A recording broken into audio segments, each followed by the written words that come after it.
Yeah, that's what I was gonna say, is we did fantasy last time. Oh, I don't think I can switch now that I clicked her. I was gonna say, should I go for B Damien until I can date him, but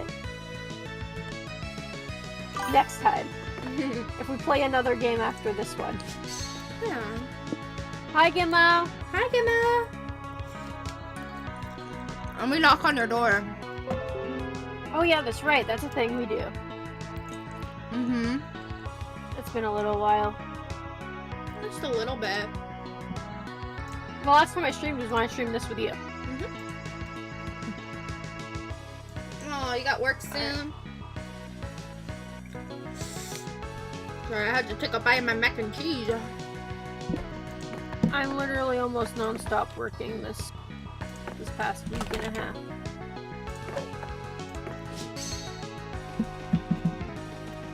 I wonder what Damien's always line is.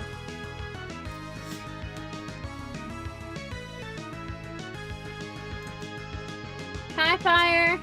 Hi, Fire! Iris, by the way, remember. Thank you for having me first. Oh, right. I remember. Are you reading? Yes. Well, I just skipped the intro and then I do the. We were young and unafraid, but we were ready to start. All right.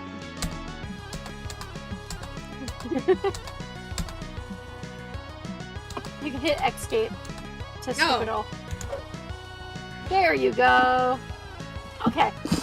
I may or may not have goofingly,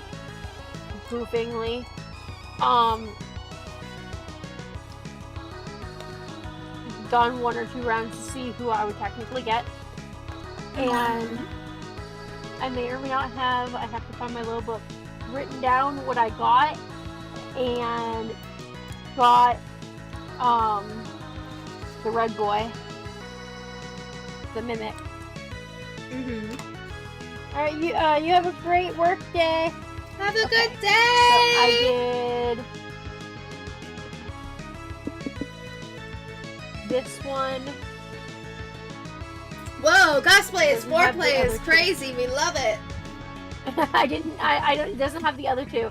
There was also an anime fashion and magical girl transformation, which I felt like were very mimic fitting, very Nico fitting. Hi, Mallory. Hi, Mallory. I wonder if you would be into role playing in bed, or if that would be Zoe or someone. Oh, that's Zoe, 1000%. Because, like, this is definitely Zoe. Yeah. I don't know who Only One Bed refers to at all still. A well-earned redemption arc, that sounds like Liam. MC with access for hands, that is Omen. Playing 5D chess sounds like Liam. Shiny dice might be a Nico thing. Maybe. I think so. That would make sense. And we'll do drunken karaoke.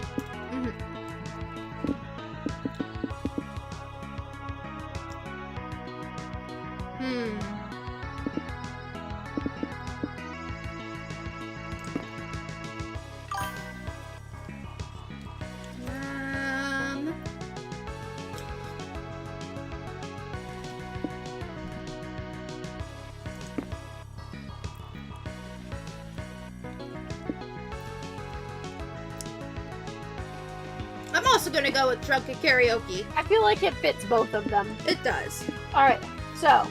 Oh, so cute! They do different. There was a different one even that I got during my test drive. So this one's charm. This one's charisma. Charisma? We didn't have charisma. No, never mind. That's why I said 1 second. My brain is thinking of The Sims, not. I have to flip and find the name of all the things because my brain's not my brain's not working. 110%. I'm running on like 4 hours of sleep every day for the past like 2 weeks. You're good. You're good. Mallory. What manga are you reading? Kat? Pretty sure the yellow one's fun. It doesn't really matter what I choose because it's even, but I'm trying to figure out what all of them are just for the lulz. So bold, fun. This is probably creativity, charm, and smart. What ones is it that you thought you need? You think you need fun, right? Yeah, fun and charm. Okay, then I'm gonna click those two, so that way I don't have to go for them.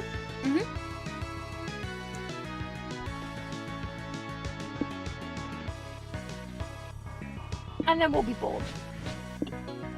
Alright. I'm going with boom, boom, boom. Let's see if I was right. Also, I think first, second, and third also implies how many points you get. Yeah.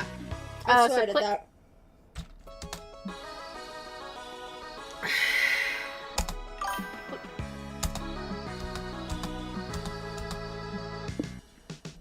Do Oh, space. new genres! I found space. Space? Okay. Yeah. We'll do space. The fear of failure had stopped us for far too long, but then we reminded ourselves of one thing that always kept us going. We were Hi, young AT. and unafraid, and we were ready to start. Alright, you gotta still click though. We were young and unafraid and ready to start. I'm doing it again. AT, I'm doing all right. I've had some food. I visited my parents. I had a blast. It's been a good day. But yeah, see, my fun is the highest, my charm's the second highest. And Boldness. boldness We did is it right. super We high. did it right. Look at us. Yep. I'm gonna go for smarts because my character is even out. By the way, for a short game, your stat has to be 7 or higher, I think. Which means I think you start with lower stats. Makes sense. Fun fact. For long games, I'm assuming it's similar to the base game where it's like 10 to 12 plus. Because I think that's why I got Nico so easily, is even though my stats weren't the most even, I had them all above 10. Makes sense. You grab a seat at the main stage where a panelist talks about making interesting player characters. Apparently they should be color coordinated, have distinct personality, and also a cool name like Kratos, Luigi, or Illustria. You learn you'd make an awesome PC. That self-knowledge equates to smarts. This is actually really intense music for this. I love this. I know, right? I adore Yeah! it. One of my guesses was Nico. So I definitely think the,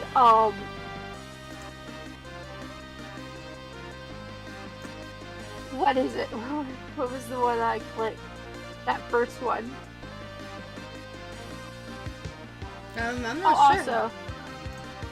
Also, if you hit escape, it will tell you your likes, but also you have a title under your name. Mine's the uninteresting. When I jokingly did this, it was the jester, and another one that I jokingly did, it was the fool. I didn't go any further than this though when I did it. Anyway, it was cosplay as foreplay is what I think called Nico over. Good evening, Stassi. After the panel, you, Doug, Nico, and Zoe get in line to get an autograph from John Trueblood, the actor who played Wubba the hit TV show Oops All Wizards. You are both the males in this, if you remember. Alright, let's do it. I can't believe I gotta get an autograph from John freaking Trueblood. Somebody pinch me. Are you gonna get him to sign his catchphrase? I love it when Wubba goes, there's too many wizards! So I actually kicked off. Nah, I like his running gag better when he's like, but guys, when are we getting pizza? It's funny! Oh, so I have popcorn. You got popcorn? Or cop-porn? Popcorn. No, no cop-porn?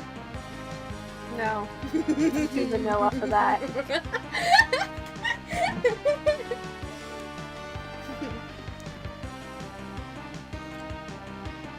I mean, maybe if it's Damien. Anyway. all jokes aside. Do you want to be the comedian or do you want me to? It's up to you. Should I or should you? It's up to you. I'm gonna leave it up to you. I'll let you do comedian guy. Alright. Also, I love My Hero Academia too. It's great. Wow. You really prefer my pizza gag? John Trueblood, you've been listening this whole time? Yeah, you've been actually holding up the cue for a while, but it's okay. Did you know I actually improvised that line myself? Really? It's my favorite line in the show! I even looked up the top 10 best pizza joints in the city to get pizza tonight in Wubba's honor. Oh, best pizza in the city. That sounds great. Mind if I tag along? Pizza with a celebrity? OMG!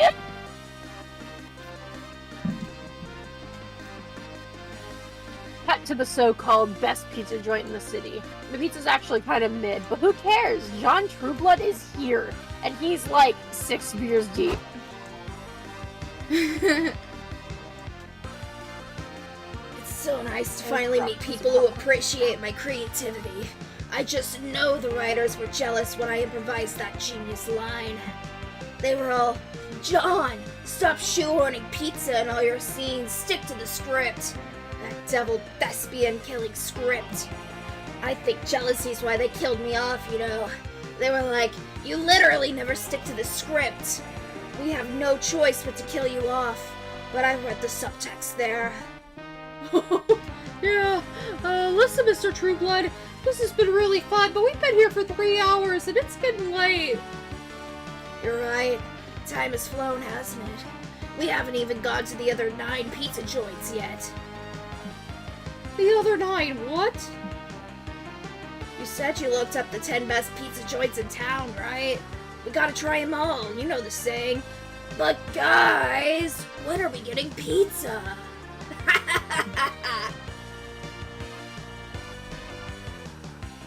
Oh goodness, that's not the commitment I signed up for. Austria, can you think of a polite way to ditch this guy? I need a lose pun, if I'm able. Convince the TV execs to rehire him for the show, somehow.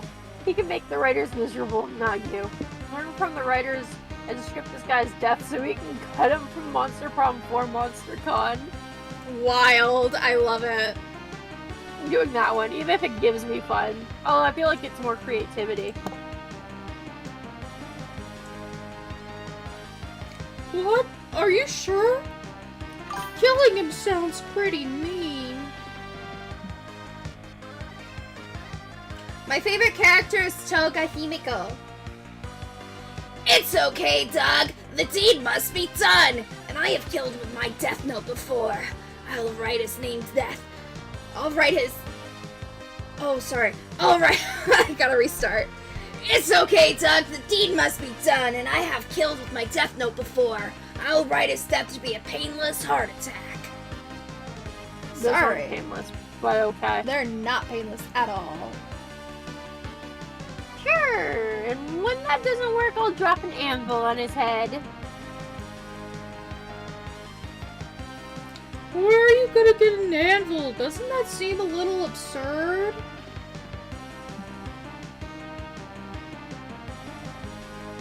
Nah, it's Roadrunner Liam's preferred weapon of murder.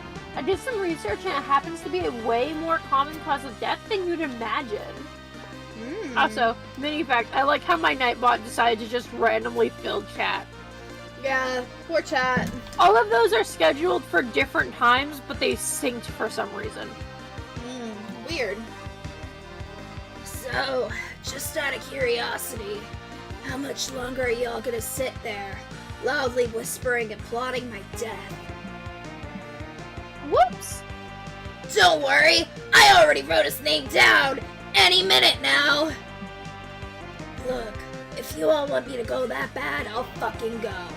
I'm so sorry that I thought I'd finally found my people. So much for that. I mean, Doug kind of made it obvious he was ready to end the night because he said it's really late and it's been 3 hours. Yeah. Poor Doug's You just kind of getting dragged extended into your this. welcome. Like, you kind of extended your welcome and just insisted that the day had to continue after you. Like, at what point do you stop? Like, when all the pizza joints are closed, or do you just pick it up the next day? Literally. Like, also, you were literally actively eating pizza / have pizza in your system. What do you mean, when are we getting pizza? Even though it's a haha funny line, it's just that, a line. Your comedy, it's not to be taken seriously. Mm-hmm. John Trueblood storms out of the pizzeria and is crushed by a falling anvil. The noise he made was funny. Told you, Doug, it's way more common than you think. But what if it happened only because we wrote it down? We can't rule that out. I think we might be too powerful as script writers. Yeah, let's agree to never co-write a script again, unless it's absolutely necessary. You'll shake on it, gaining 2 creativity, and you share the guilt of killing Wubba off a second time, you lose 2 charm, oh well. Good. Oh hey, that kind of evened my stuff out. I just need some smarts and to get rid of fun. Alrighty, it's time to clown, baby. We're going for fun. Fun. Yeah. You sit down to play with an experimental new TTRPG called Dancing with Dragons. Ooh. DDR. It's fun time, baby. It's a typical token-esque fantasy setting, but all battles are decided in DDR matches against your opponents. Awesome. Oh god, I would fail that so bad. I don't think I did any of the DDR when you where you guys could see, but I'm okay at it. I'm bad at DDR. I used to go in my platforms and do DDR with my platforms on. Ooh. I can't do that anymore because like I don't wear platforms every day, so they'd be a little too heavy for me to do the movements in. But you had to be so precise while wearing clunky shoes like that. Yeah, makes sense. But I don't think I ever like told you that I liked DDR.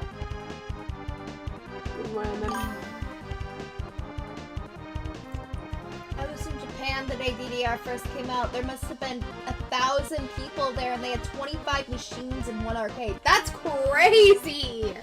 Oh my god, AT! That's wild. What was that? What year was it that DDR came out? It was like forever ago. 1952?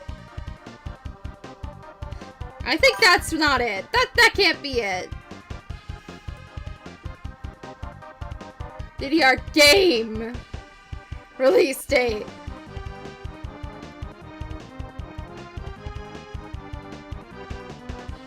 Like 1999 or 2000, somewhere in there, I think. They're getting it right. 1998. Okay. Because they're talking about in Japan specifically. Yeah. Not the game in general. Japan specifically. So you have to narrow your search. Yeah. I was born a year later. Woo! Alright. Did you read that? No, I hadn't yet. Okay.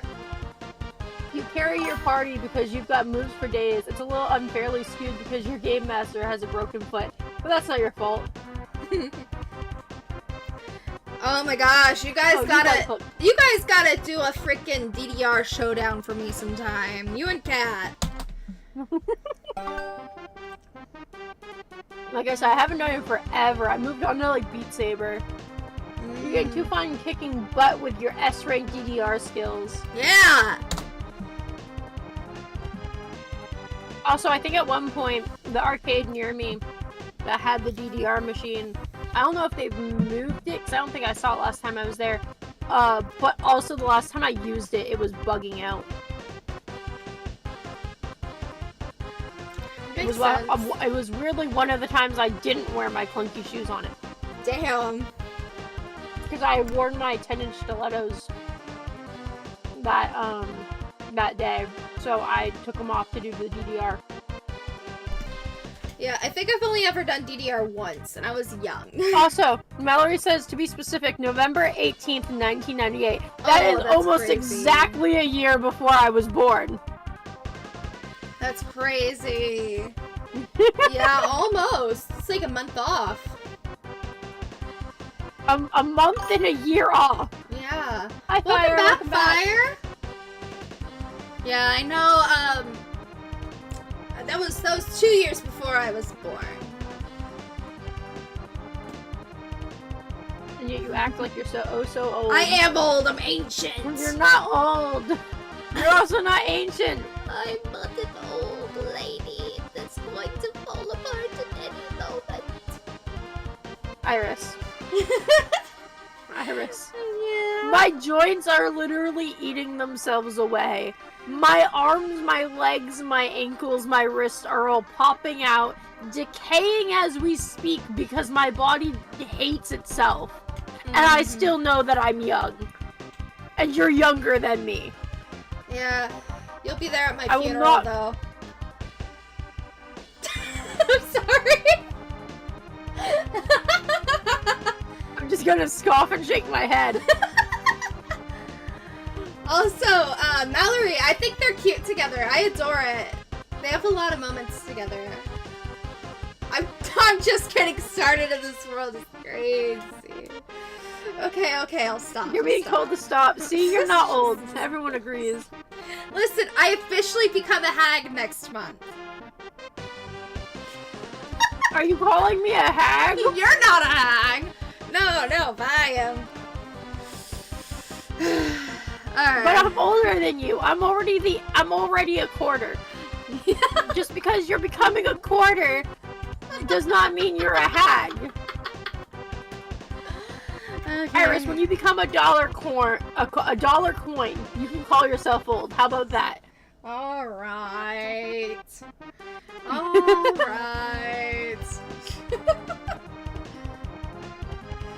Iris, did you know You and there your are... friends are checking out the community zone when you stumble upon an indie board game showcase. AT, I did not know that, but I'll have to check that out and try it on stream sometime, because that'd be fun. I know about that, but I'm too poor to do anything like that. I don't even do VR anymore. I love VR. I love VR. I love VR, but I don't have any VR right now. Wow, there are so many games. I can't believe we get to try these before anyone else. You want me to do Liam? Yeah. I'm gonna write down my popcorn. Alright. I have to be more sophisticated. The ducklings are blocking his face. Okay. I'm not a big Toga and Dobby shipper. That's just me, though. I'm not a huge fan of Dobby. I do like Toga and Orihime, though. I know it's crack ship, but still.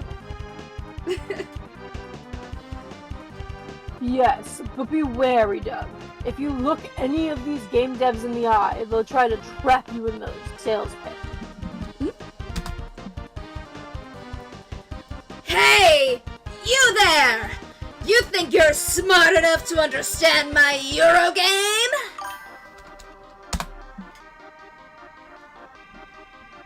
Was it just me, or did he look kind of like a Damien? He did, that's why I used a similar voice to Damien. Of course I am. What ignorant insinuation? Show me this Eurogame of yours. Liam, didn't you just say?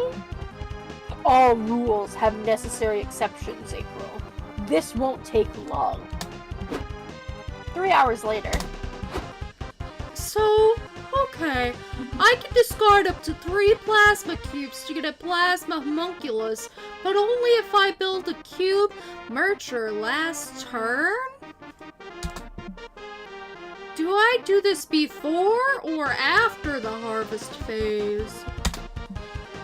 During the harvest phase, and only if no other player has a proto-alchemist on the sulfur tire. Tire? Tire! Yeah, the sulfur's riding. Tire. Mm-hmm. Oh yeah, Oh, yeah. they see me rolling. I was thinking That's of a different sulfur. riding, but that's just me. During the harvest phase, and only if no other player has the proto-alchemist on the sulfur tile. Doug, do we need to review section... 12H? Yeah. The thing is, my brain bounces between American and Australian. Yeah, you were gonna say H, I know you. Well, my brain was bouncing between the two, and it fried for a moment. My brain was like, 12H, 12H, 12H, 12H, which one? You say it a lot. I say H a lot, yeah. I struggle to say H. Mm-hmm. Yeah, you do. 12H of the ruse again. No, I feel like it's fitting for him, whatever. It kind of is. During the harvest phase, and only if no other player has the proto-alchemist on the sulfur tile. Doug, do we need to review section 12H of the rules again? I think we've read section 12H enough times already, no? No more rules! I can't take it anymore! If I have to memorize another rule, I'm gonna start eating drywall! Yummy! Blaster! April's right, this game sucks and you're ready to go. You ask how much more time this will take. Oh! What is time anyway? Hours are measured by how much fun you had living them! We're having no fun, though. Yeah. None. Don't worry, Iris. The con's open until midnight. Take care, Fire! Have a good night, Love Fire! you! Sleep well! Mwah, mwah, mwah, mwah, mwah.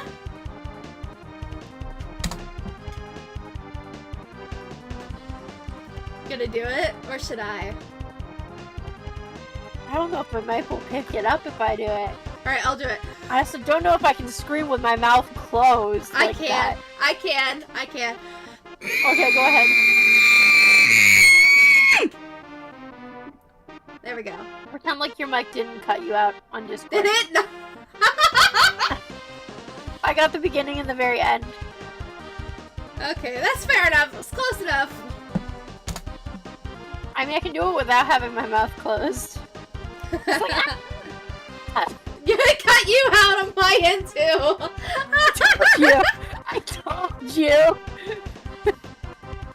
Cause like Discord and its sound blockies. There must be a way to end this game and get all of you, yes, even Liam, out of here. Eat several game pieces so you can call a food safety inspector to ban the game for being a choking hazard. Yell, I win very convincingly. First one seems like creativity. The second one seems like... That would either be charm or fun. Yeah. Which I need to go for, so we're going for the second one. I win! I win! No. Yes, I do! Check it out, I won! Look at it! Look at it! That's so much enthusiasm. Look! This right here, this fucking part on the board means that I win, motherfucker! That means I win, bitch! You gesture dramatically at a random point on the board, hoping sheer confidence will win the day. I One of fucking the did ducklings is like pecking the camera. In your Hi. faces, bitch! Hi there. Hi, little ducklings. Oh. Can we not eat the camera? No, they're gonna eat it. No. Except you didn't. I don't know. Maybe she did. Iris has got 15 plasma cubes. That's a lot of plasma cubes, right? I gotta be honest. I don't really understand this game. Woo! Iris won and now we have to stop playing. So sad. Bye! I'm quite sure she didn't win. But I'm so much super. Oh, sure. Oh, gosh. But I'm so much sure that she did. April, I just want you to consider that maybe you haven't completely grasped the rules of the game. Entertain the idea that you might be wrong here. Entertaining the idea of cracking your skull open with a hammer. Sorry, I guess I'm a bit of a sore loser. Because, you know, I lost. We all did. To Iris. The match is over. This all went way over my head, guys. Wanna play again? Maybe I'll grasp the rules better this time.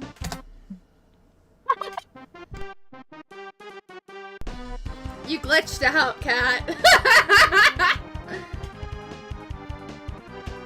Cat? Hello. Oh, well. Hello. Hi. You missed the whole. Did you miss the whole laugh and the no? I got one ha. That's it.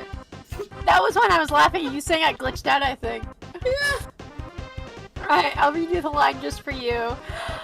Alright, Ow.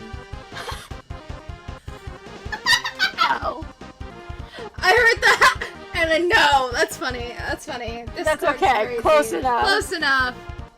April flips the table while politely laughing. She then drags you three to the nearest food stand and stuffs hot dogs in your mouths to shut you up. Yum! You gain 2 charm and lose 2 boldness. So the other choice was bold. Yeah. So luckily, Luckily, I need I helped choose the right one. Yeah, you did. Let's go.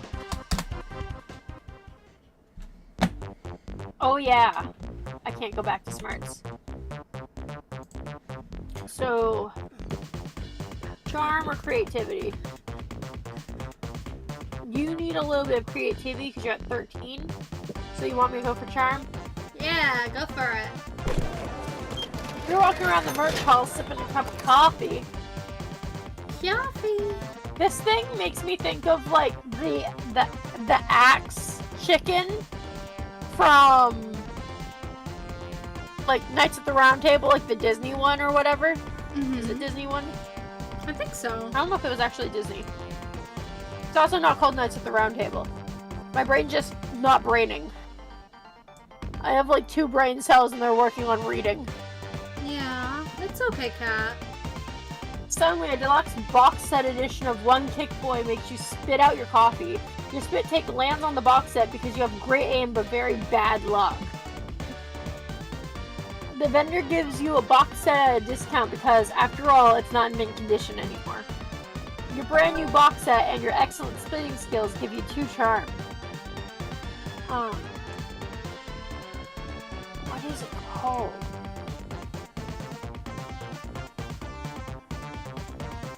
There we go. Because it also has, like, the 2-headed dragon. Can't think of it.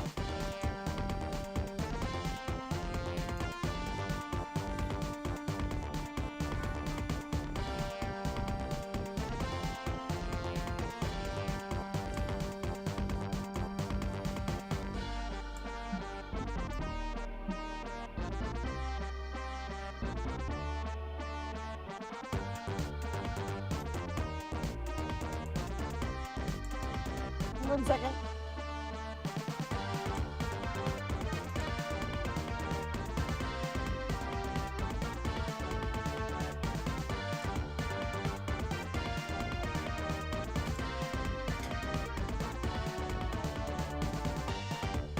Quest for Camelot. It was Warner Bros., which is now owned by Disney, which is what was confusing my brain cells. Fun. You, Zoe, and Nico are trying to keep Omen on task as they check in with all the vendors. You come upon two vendors viciously arguing. What's the problem over here? Can it be solved with the power of hope, justice, and/or friendship? I like how his hair kind of makes me think of Yu-Gi-Oh's hair. I know, right? It's Like so his hair. Yu-Gi-Oh.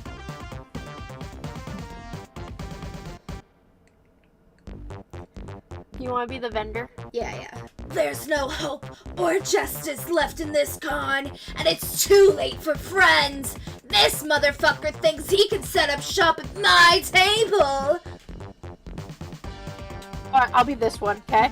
Yeah. That's because it's actually my table. You stole it from me before I even showed up. Let me see your passes. Yeah, they double booked you both to use this table. Oh, then this is the perfect chance to show your value as a con representative. Do your thing. You're lucky I'm in a good mood.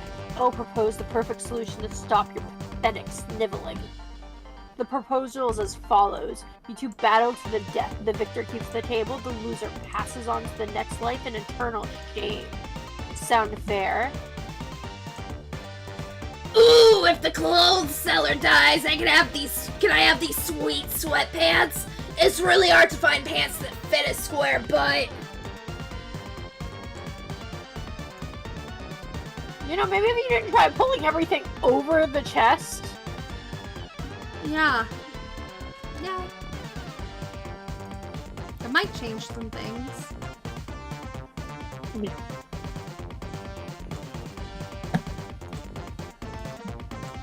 I mean, if they're doing this, I'm hoping the Pogs guy goes down. I'd kill for some rare OD Pogs.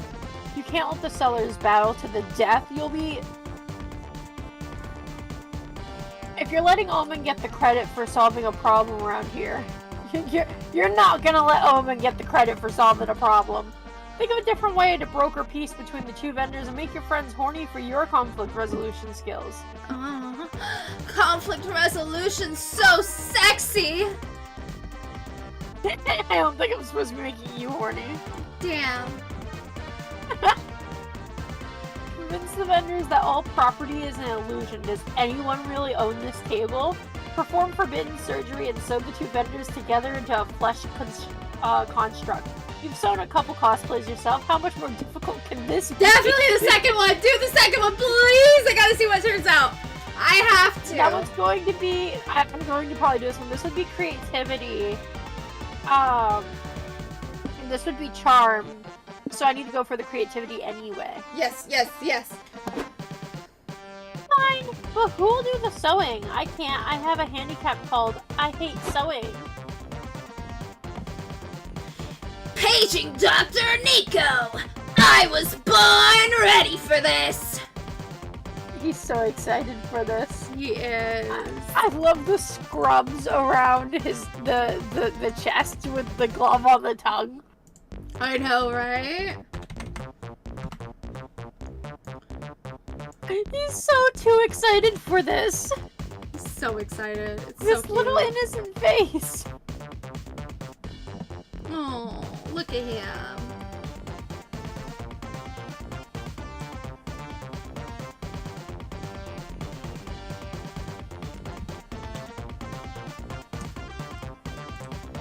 Should I? Oh, right. Should I go for basic straight stitch? Or do we want to get fancy with the cross stitch pattern on their skin? I want to see you get fancy, my guy. Yeah, get fancy. I love the confidence. Mm-hmm. This is you as well. That really isn't necessary. Yeah, it's not that serious. I'll give the table to the other guy if I have to. Nonsense! This is the perfect solution. When we're done with you, there won't be any other guy anymore. I've never worked with fabric that screamed in pain before, though. Might be kind of distracting. We should sedate them first. On it. Omen knocks both of the vendors out with a steel chair, which you guess is a sedative when applied for that purpose. Nico stitches them together, creating a horrible chimera that weeps blood with every desperate breath. Well, they're no longer screaming at each other, so I dubbed this an improvement. We did a good thing today. Hooray! Let's get some yakitori to celebrate! Okay, but are you gonna wash the blood off your gloves before you eat? No way. I'm leaving that on. It makes my cosplay look extra authentic. Good point. You all head to the food trucks and congratulate each other on a job well effed up. You gain 2 creativity and lose 2 charm.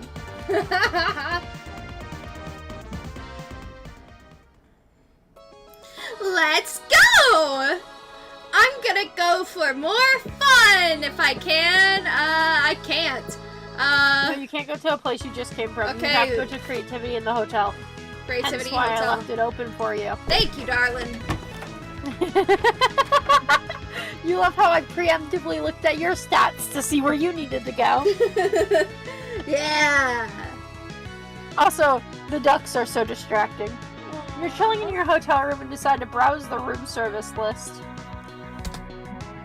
Wow, they have all sorts of kinds. 6 packs of beer, lots of shoelaces, even the very concept of creativity. Huh, that last one is expensive, but since money isn't a stat anymore, it'd be a net gain stat-wise. Hell yeah! Shortly after, someone brings your 2 creativity and several shoelaces. Imagine all you can do with this. Fuck yeah. Corset lacing! Yeah, like last time, remember that? Sometimes I have to get creative. Yeah, you do. I remember you putting your foot in my back. I don't know what you're talking about there. Uh-huh.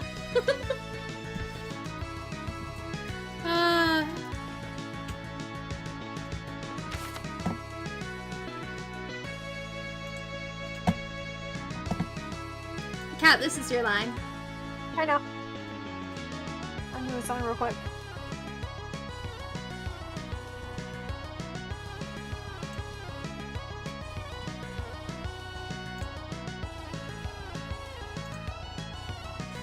You're good. I have to save my progress on my model. I've been working on this on the side. Don't want to lose progress there. Uh-huh. Later, you're chilling at the hotel bar with Zoe, and April when Doug runs up to you. Alright, let's see what Doug's got to say. Hey, you'll never guess what I found in the bathroom. She I looks love like that. a carousel!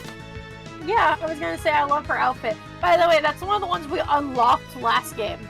Oh, So I guess we saw it at one point for a brief second. Also, mini side thing. We have to do, or I have to bare minimum do Monster Road Trip a couple more times with Damien because I need to know the rest of his lore. Okay.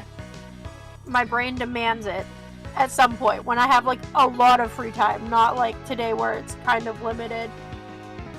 And then also, I need to learn Nico's lore, which means I have to sit with him a couple times. Okay. Noted. We will figure it I out. have to get to know my red boys, you know? Yeah, your red babies. I wouldn't call them babies, that would make Damien upset. Mm-hmm. He's a spicy, young man. Or no, spicy young adult is what he calls himself. Although it's funny because everyone else calls him a spicy baby. He is a spicy baby. Anyway, I can't click for you. Oh, right. I'm brain damaged. Do I even want to know? It wasn't anything gross. Well, I did find gross stuff, but that's not important. What matters is I found a secret room with a vintage pinball machine. So I don't care if Zoe and... I just read her name and my brain can't remember it. April. I don't care if I make Zoe and April's voices essentially the same. People would live with it.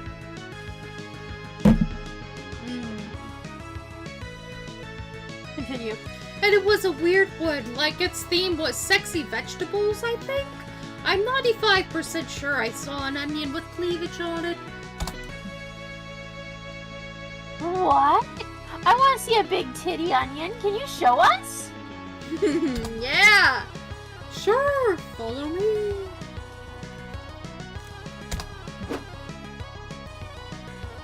So you all follow Doug into a public bathroom to maybe find a sexy pinball machine.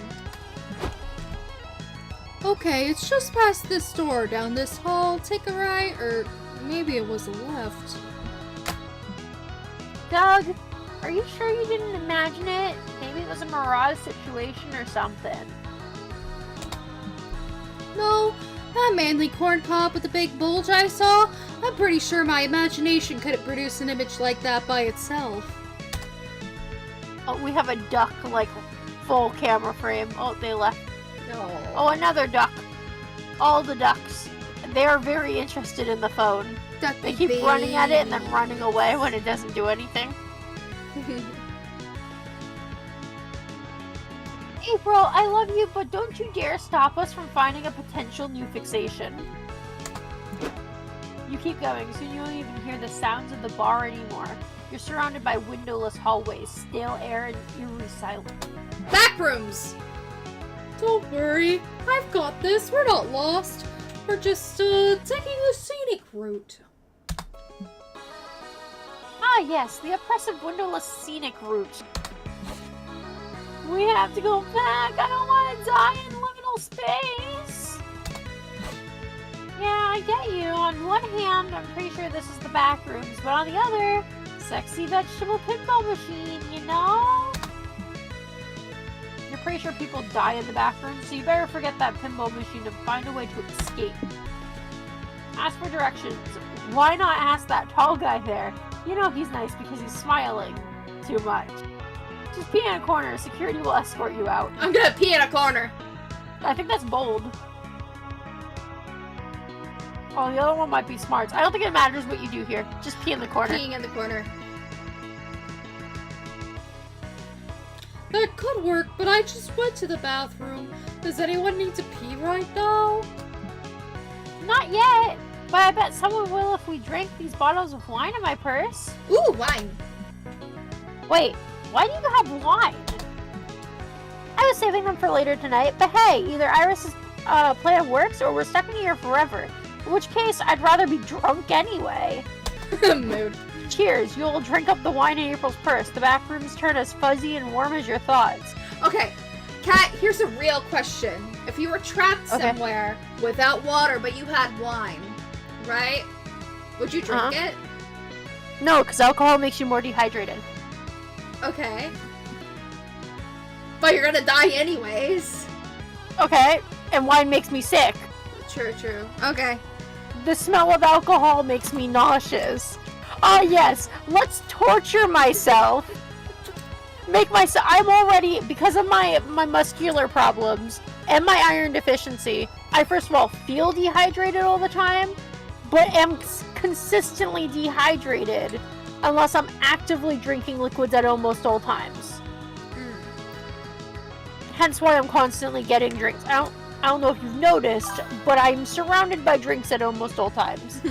What on earth is this game? Don't ask that question. No! This is Monster Prom! This is Monster Con, the fourth game of the Monster Prom fourth game of the Monster Prom franchise. Shit, bro. We're doing voice acting. With words today. I am struggling with words today. Heavily. My stutter is Well, bad she's doing today. voice acting. I'm doing what I do, which is like 3 voices in total. But I've also almost not gotten any sleep in a very long period of time. And yeah! Monster Prom! You're gonna hear a lot of my Damien voice! Fuck yeah! Sooner or later, our goal is to get a Damien. Mm-hmm. I claim if we're not tired after this game, we do a short run. Okay. I'm down. Hey, maybe we can get Octo to join in. If they want to. Hey, Octo! What, Kat? I mean, we're about halfway.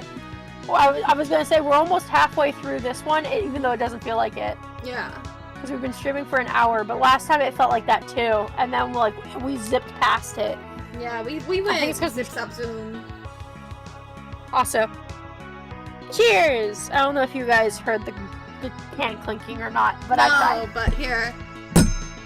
There. It might have been Discord also blocking out. Octo's called me dumb. God damn. It's kind of slacking. Listen, I'm trying to go after a cute lady. She doesn't care if I'm smart. She just wants me to be funny. My character wants even stats across the board, so I'm 9, 11, 12, 10, and 15. I need to lower my fun. Yeah, you're 10. I'm having too much of it. You're starting with the Twin Towers. I'm sorry I had to. I'm sorry, I'm going to hell. Alright.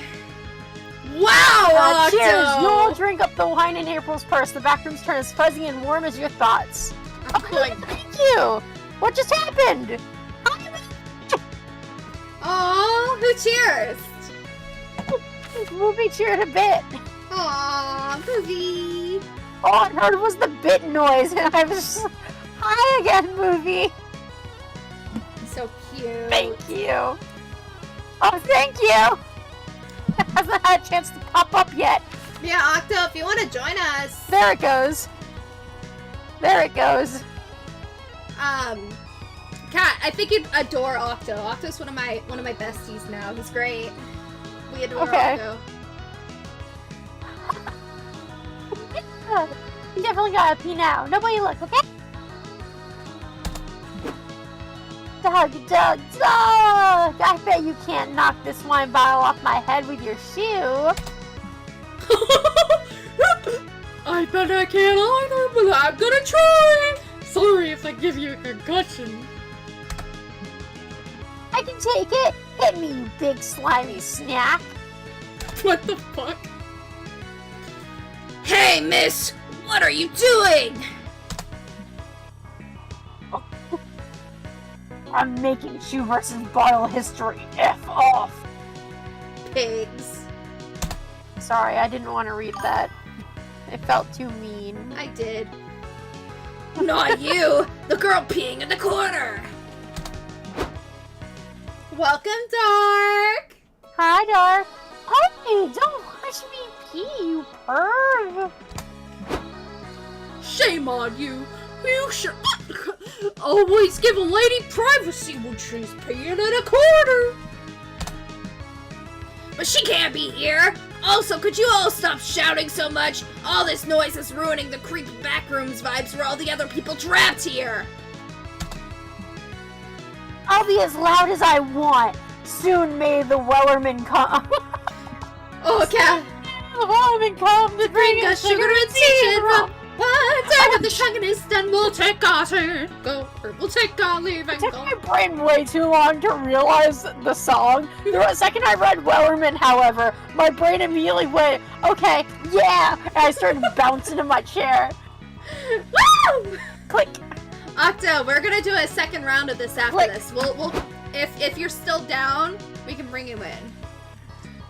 If you're down. Guys, I think I need to puke. I'm just too dead. Can someone come? I'll come and finger your throat. Let's go. All right. Thank you, movie. All right. Thank you, movie. Cat, I would finger your throat for you if you really needed to throw up. The thing is, 'Cause I I don't love have you. a gag reflex. Oh, well. That I can touch the back. I can touch the uvula or whatever, the thingy that dangles in your throat, and I can like drag my finger all the way down my throat and pull it out, no problem. Yeah, touch that thing in the back of the throat. Woo! Yeah, I can do that. That summarily gets you all kicked out of back rooms. Great success. Great success! You gain 2 bold for being brave enough to commit public indecency, but lose 2 charm for refusing to ask for directions. Oh, it's charm that were directions. I thought directions were smarts. I did too. Alright, we're gonna skip this as we always do, and then we'll actually start focusing on it. We're gonna go with you and then me. Okay. Time to get some fresh air. I'm sitting with Nico no matter what. Nika, Nika. Hey stranger, this is the last tutorial about the food court, I promise. Did you notice that there was some locked gates? Those are tied to plot lines. Some plot lines will first appear organically and catch you by surprise, but once you finish them, you'll be able to trigger them again by choosing their respective date.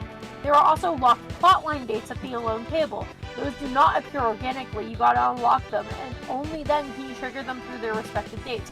Plotline dates only appear during the first food court turn, since you'll need time for the plotline to fully develop. Also, they have a spicy meter to better inform the spiciness of the plotline and its secret ending. Anyhow, you must be hungry. Go sit anywhere. Okay, Octo! You better get your rest for finals, mister. Nika, Nika, ni.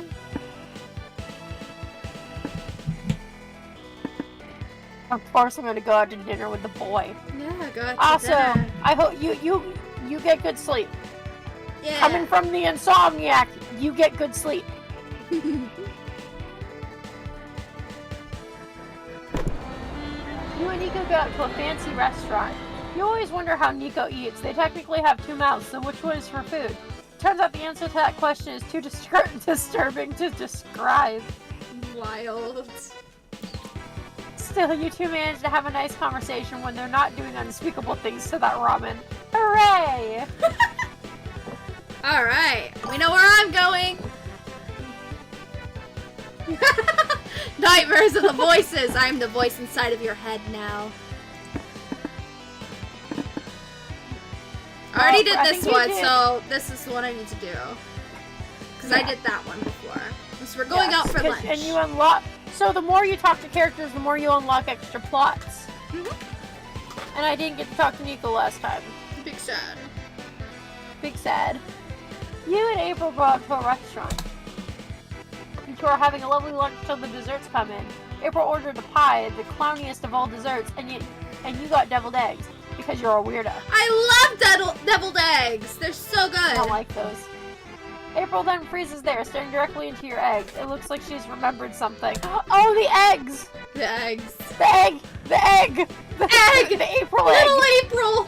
Little April's back and she's here to rock. After a split second, she goes back to normal and dives into her pie face first. It's a lovely lunch, but still, strange. It's like she had like a flashback to an alternate timeline. Yeah. She's like this fucking weird girl in my little egg. The con is a whirlwind of activity and overstimulation. True. But somehow you find time to work on your comic. I just took a sip, I'll take another one. Time to brainstorm. Alright, what's a job from a distant future you wish you could have? Capture designer, keeper of the planet Jupiter's darkest secret, world's leading expert in number 6, Shrek movie tester. Thank you, movie! I'm either gonna choose one of these. I'm either gonna choose one of these. I say darkest secret. Alright. Buy the rights to the letter W. You won $10 million, but have to spend it in the next 5 minutes. Quick, spend them.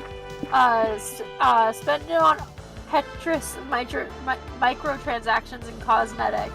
How convenient. Send it to that financially destitute prince who emailed you 2 months ago. Time to fulfill your dream of becoming a saxophone player. Saxophone! I feel like this would be smarts, and I kind of need smarts. Okay. It's not like it brings any of the others. It kind of helps even out stats. Yeah. Which is what I need. Alright, now my stats are even enough where I'm comfortable. Back to the con! I'll continue going for smarts, which is the stage. And then that way we can focus on possibly charm during the comic. Works for me. Okay. You decide to attend a panel on the merits of soft versus hard magic systems and magical girl fiction. After getting the required dick jokes out of the way, you actually learn a lot of valuable information about world-building mechanics. You gain 2 smarts from all that knowledge and learning so many new dick jokes. Yeah, dick jokes. It's a big day for weeaboos. Astral Princess Girl Power Saves the Day is finally getting a 2nd season. You're not missing the exclusive premiere. Yay! Astral Princess is such an icon! This is gonna be the most kawaii day of my life!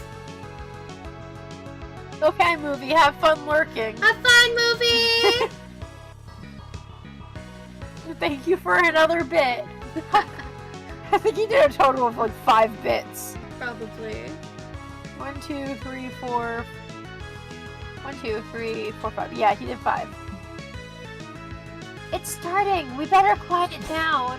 If any of you talk over Astral Princess, I will bite you. Kinky.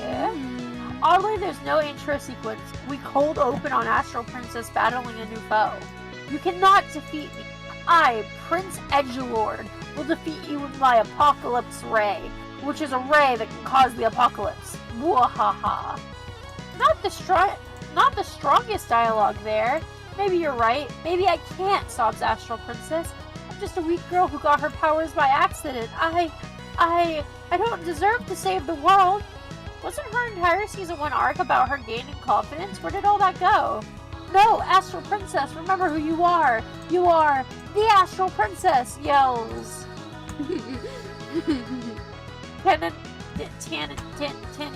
I can say it in my head, I cannot say it out loud. Iris, go ahead, say it. Oh, Tanukimaru. Thank you. Astral Princess, magical mascot. Then the show cuts to a 15-minute flashback sequence with the scenes of Season 1.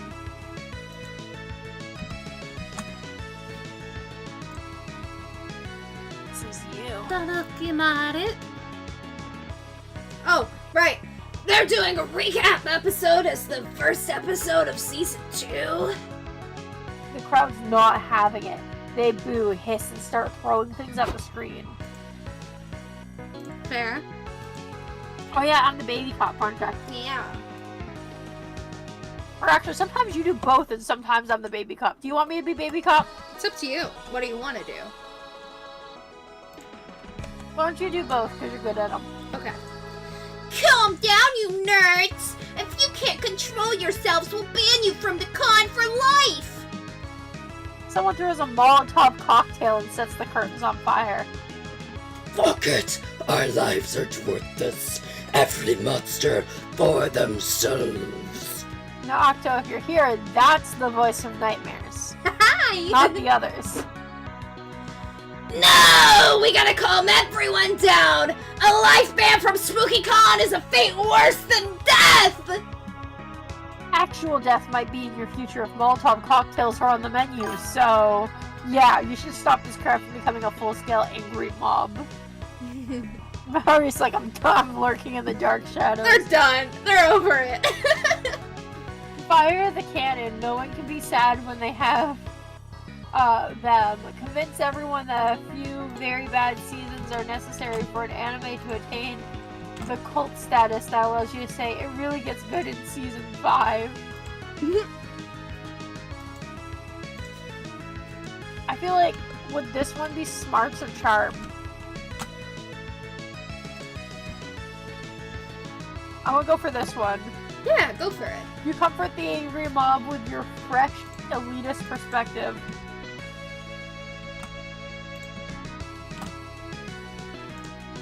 Cheer up! Just think! In a few years, when people ask you if Astral Princess is good, you can all be like, it gets so good later if you're strong enough to get through seasons 2 to 4. No spoilers, though. Oh, your favorite character is the comic relief character? You sweet summer child. You'll also be able to tell people it's a horrible crime to skip seasons, even the bad ones. Just picture it. Maybe they could do multiple seasons that are hot garbage. One season could turn out to be a dream that has no bearing on the actual canon at all. Or they could make 8 of the 14 episodes a time loop, forcing the viewers to basically watch the same episode 8 times in a row. There's actually an anime that's completely based around that idea that I fell in love with, but I couldn't buy in where it was originally hosted from. But it's like this girl is powerful, and due to things not going her way, she's accidentally got herself and her classmates / friends in a time loop, and only this one male student knows of the time loop, and another girl who's a robot knows of the time loop. And so it becomes this guy's mission to try and make the day perfect for her so that everything stops resetting. Or maybe it's not a day, maybe it's a week or whatever, but he tries to make it so it's perfect so everything stops resetting. But I could only find a handful of random scattered episodes. It sounds like fun though. It was a pretty cool. I'll see if I can find any of it and I'll show it with you. I'll watch it with you later. Yeah, you should. That all sounds terrible, the crowd says uneasily. Yeah, but when we finally get to that good season, we'll act so superior to everyone who gave up on Astral Princess too soon. It will be totally worth it. Before long, the crowd is convinced by your jaded ideology. You'll watch the awful season premiere in a smug, ironic way. I won't lie, I'm not proud that we contributed to this kind of horrible fan behavior. I guess it's like the new Astral Princess says. Sometimes you have to do bad things because it's better than the worst thing. Man, those dialogue lines are bad. I don't care either way, I just want to watch the world burn. But preferably not the con. Hong Kong? True that, you gain 2 charm by convincing everyone, but lose 2 fun. It's been so long since she's done the Hong Kong, I almost forgot she does it. Hong Kong. Alright. Alrighty, it's time to rock and roll. I need charm and fun. I think I'm gonna go for charm first. Or should I hold off on charm? What's your thoughts? Charm or fun? You can choose either because I need both. But I also need creativity, so it doesn't matter to me. I'll go for charm. You find a portrait artist in the artist alley. Apparently you can accurately portray your soul. You've always wondered what your soul looks like. Buff, small, and cute. Hey, maybe it's ginger-haired. Oh my god! How ironic. I know. No, it's just you with a weird blue glow around you, but hey, that glow sure adds 2 charm to your looks. Woo! You're roaming the booths with Zoe, April, and Doug when you spot a booth selling cute plushies and other merchandise. Super kawaii, the signs around it say. Cuteness levels over 9,000! Prepare to bust woo woo. Oh my god, I'm preparing to bust in a woo! Sorry, I had to. The side I just gave my secondary line. I know, Kat. You feel it from where you live? I felt it. Okay. I'm sorry. If they're gonna tell me to do that, I have to do that. Oh my god. My curiosity's piqued. I gotta know how kawaii this stuff is. Come on.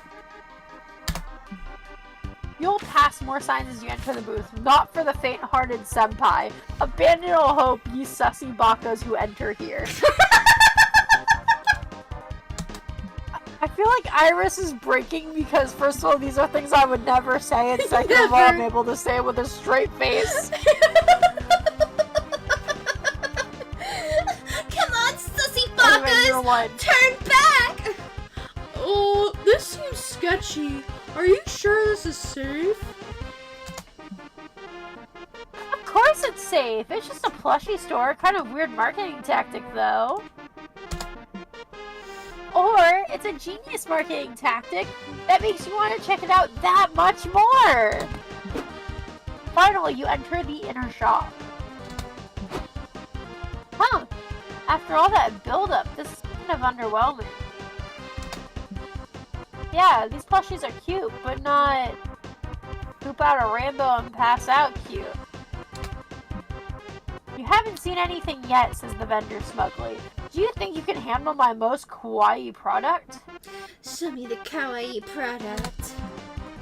Only one way to find out. Lay it on us. The vendor pulls out a black box, unlatches the padlock, and shows you the most kawaii thing you've ever seen. Show me that kawaii shit! Cut off scream is hilarious.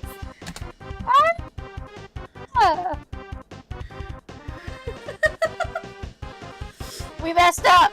Cat censoring is so funny.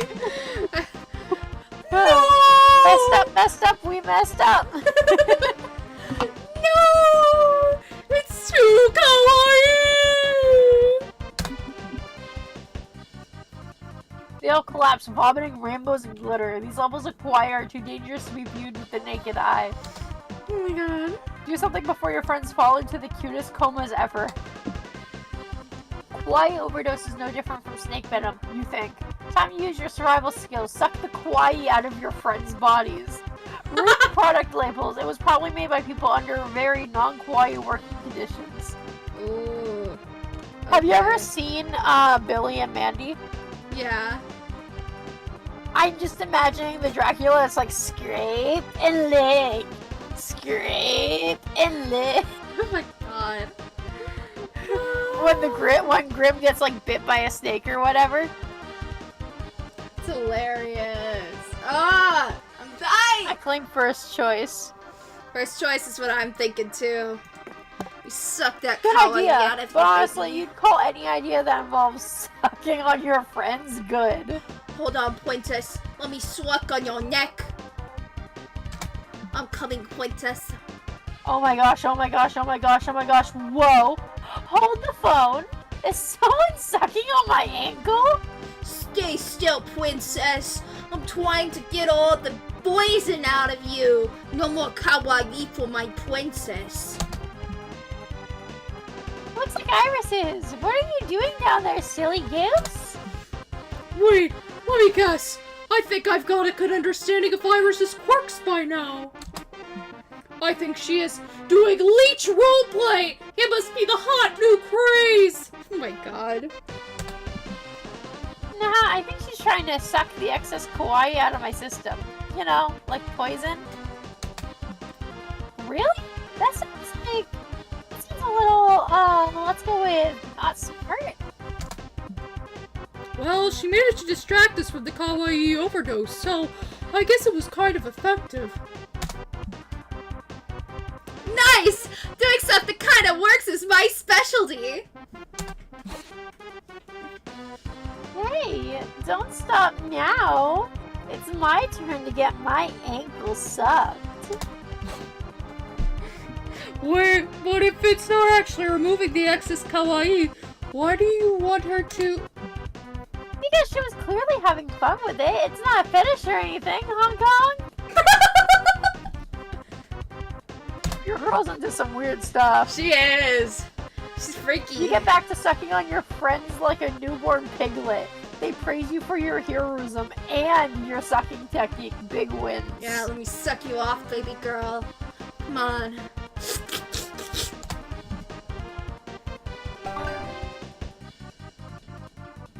Was boldness and smarts none of what I needed? Okay. Creativity! You're chilling at the hotel room with nothing to do, looking around for cheap entertainment. You notice April's purse hanging from a chair. Will you dare violate the sanctity of an idol's purse? Of course you will! You grab the purse, open it, and... oh no. No way. This is too horrible to describe. Don't count on me to utter those words. Here, have two creativity, go imagine it on your own. I'm out. And we know she has a gun and multiple other random things in her purse. She's so much in her purse. We love it. A gun and, pepper spray. Bare minimum. Bare We know she has in her purse. Mm-hmm. Afterwards, you, Nico, Liam, and Zoe are sitting by the food trucks eating corn dogs. Ooh, yummy. Darn it! I got a hot dog again. I just realized that he's not in cosplay. He looks so naked now. He does look so naked.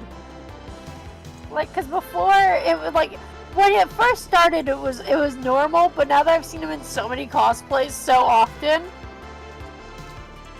what happens if I peer over the edge of your box, my guy? You'll see his tongue. I'm wiggling my eyebrows. I don't know if my character's picking it up. What do you mean? Well, you know how every corn dog has a 50-50 chance of being either a hot dog or a corn cob inside? For some reason, I always get a hot dog.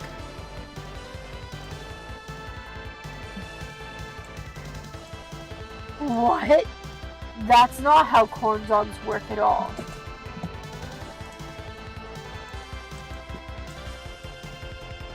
True, it's not exactly a 50-50 chance, because there's also a super slight, like, 1 in a million that you'll get a corn dog genie, but you know what I mean.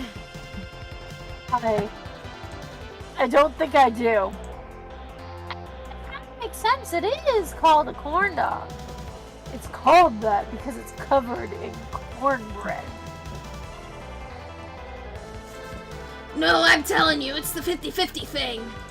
Except it's an unfair 50-50 because I never get a corn cob. Which some might say is evidence that there's no such thing as a corn cob corn dog. Or that Nico's just very unlucky.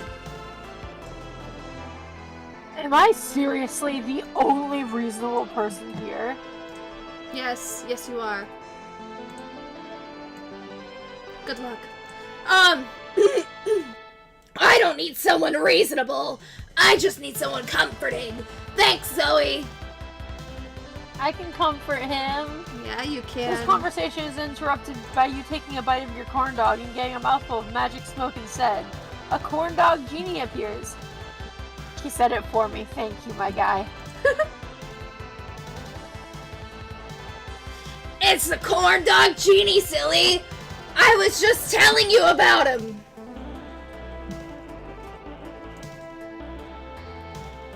You can be him. Okay. You can be this creature. Congratulations, Illustria! You get one wish before I return to my cozy, wedded home. What will it be? Wish to know why you never get a corn cob when you eat corn dogs. Wish for what everybody wants. A beach episode. The beach episode sounds fun. Beach episode. Yes! But we've got a con to attend. Why would we waste our time with a... Shut up! This is happening! Faster than you can say, can I finish my corn dog first? The genie teleports you all to a beach. Oh my gosh.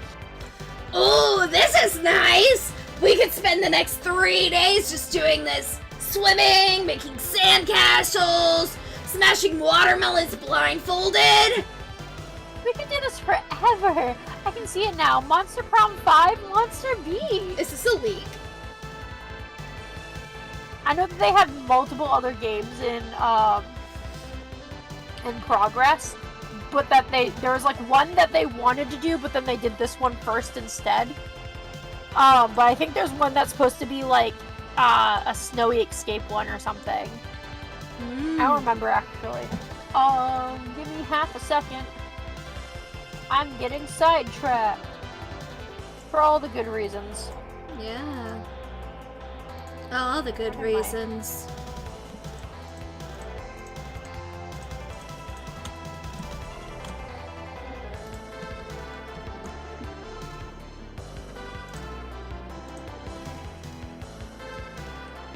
My caps was on.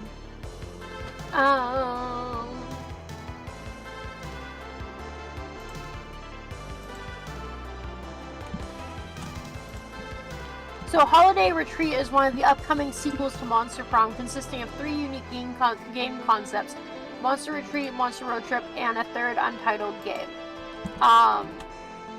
So there are... I don't know if the third untitled game is MonsterCon, the one we're on. But there's also one called Monster Retreat that they were planning on doing, but they decided to do this one first. So I think it is part of that grouping. Makes sense. Because Monster Camp, Monster Road Trip, a third untitled game, and then Monster Retreat. It sounds like that,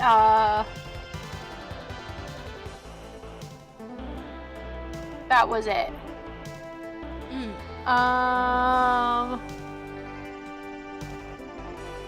And there's still, so there's 2 confirmed games after this.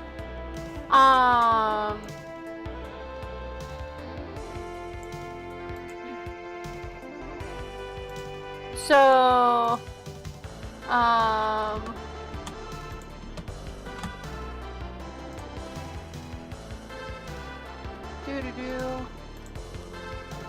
okay, so it's called Reverse or Retreat. Are the last 2. So one's called Reverse and one's called Retreat.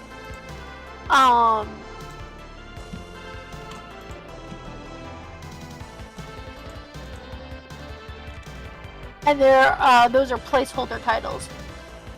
Retreat is about Mira and Vera starting a snowball war and building teams to fight, if I remember correctly. While Reverse is Monster Prom, but we play as previous romanceable characters and play the original, to play the original PCs. So Reverse is essentially like I play Damien, and we try to date the dateable characters or whatever. That sounds like fun. Yeah. If my understanding is correct. I could be completely wrong. Tempting. But we shouldn't. The beauty of the beach episode is a rarity. Otherwise, they'd lose their appeal. Like finding a corn dog genie! Sure. But hey, that just means we have to make the most of this opportunity. Liam takes a watermelon and blindfold out of his bag. Squeaky! You did it! I knew you'd appreciate it. Look, it's April! Get over here, girl! We're just getting started! I will. I'm just a bit shy in this little bikini. Do you think it's too revealing? It's exactly the right amount of too revealing. The sea won't be the only thing making everyone wet today. Oh no. I like how her voice line was Zoe-likey. Join us. These melons, or this melon, won't smash itself. Punk, coming! Not only we have to cut this outcome short for time, but feel free to imagine all the hilarious antics you all get up to in your beach episode. Seriously, draw fan art or something and make it hornier than we ever could. You gain 2 fun and lose 2 smarts, because they have to have a certain rating. But I like how they're sitting there like, make the sexiest freaking art you can of our characters. Literally. We love it. Alright, go. Alrighty, it's time to rock and roll. We're going for fun, baby. You sit down to play a really complicated European board game. You don't want to make a fool of yourself, so you pick up the manual and start reading. Days pass, seasons change, cities crumble and are covered in sand. When you finish the manual, you find yourself alone in an empty post-apocalyptic wasteland. Just kidding, you fell asleep. But what did you? But what you did read of the manual was +2 fun. Woo! Doug invited you to a competitive tarot card trading event this afternoon. You brought Omen and April along in the hopes that they can provide some bartering muscle. Wow, this is a bit overwhelming. I don't even know who to trade with first. I sure hope no one scams me. Good day, my friend. I see you have a tarot reverse card. I'll trade you a pride card for it. I don't know. Reverse cards are pretty rare and prides are kinda weak. Pride was weak before last September's expansion. Now they've countered all of its debuffs and Pride's all the rage. Oh yeah, last September's expansion. I'm definitely up to date on that. Okay, I'll trade you my reverse for... Perfect, bye! Am I misunderstanding this bizarre situation? Or did we just get scammed? Yes! I thought so. Worry not, Doug. Auntie Omen will fix it. Where did I put my stabbing knife? Oh, I love her! That was so sweet! Aww. No, don't stab him! No, stab him!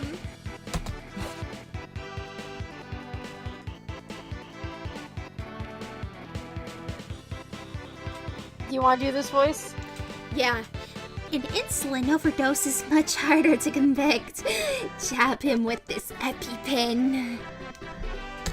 Okay, by the way, so, Monster Prom Reverse is a planned sequel to Monster Prom. The teaser trailer for it was released August 29th, 2019. Because I think this was originally planned to possibly come out before this game, but then they changed their minds. They wanted it to be like the last one. The player can now play as one of the 4 previous love interests from Monster Prom, specifically Zoe, Damien LeVay, Calculaster, Hewitt Packard, and Delia Aquino, with the goal to romance one of the original playable characters, Oz, Amelia, Rashid, Brian Yu, and Vicky Gamid. It was announced as a stretch goal for Monster Memories Kickstarter. When the goal was met, it was confirmed that this game would be made in the future. A playable demo for this game was available at PAX West in 2019. The playable characters of this game fit the same color rules as the original playable characters: yellow, Oz and Zoe; red, Amira and Damien; green, Brian and Calculaster; and blue, Vicky and Dahlia. Anyway, sorry. You're good. It's cool. April, my dear, I love the way you pretend not to think. I don't think murdering him would be very good sportsmanship. Maybe you could teach me to be a more confident barterer instead? You three never seem to back down from a challenge. That's certainly true, and you're not going to start today. What could Doug do to improve his bartering game? Clear communication is key. Just ask, are you scamming me? Just out of curiosity. We're all in university to get a bachelor's degree in international trade. It has the word trade in it, so it should work. Okay. I'm thinking The top one I feel is... Are you sure? Because I feel like the bottom one might... I feel like one is charm and one is creativity.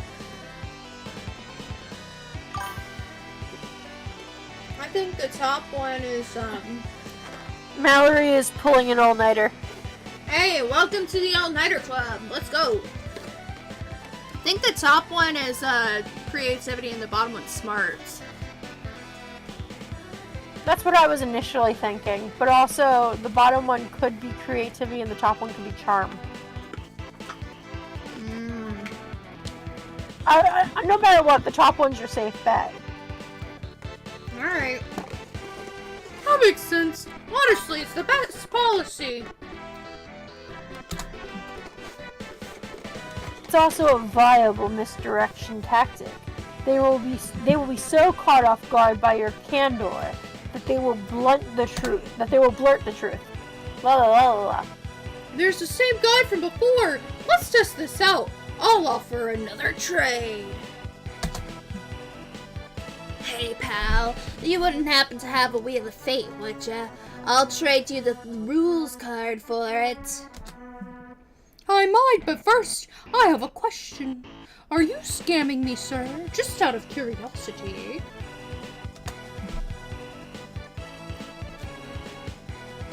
You watch the scammer begin to sweat. You can see the internal conflict waging within, but he wilts under Doug's innocent gaze. Shit, yeah, I'm scamming you. Sorry.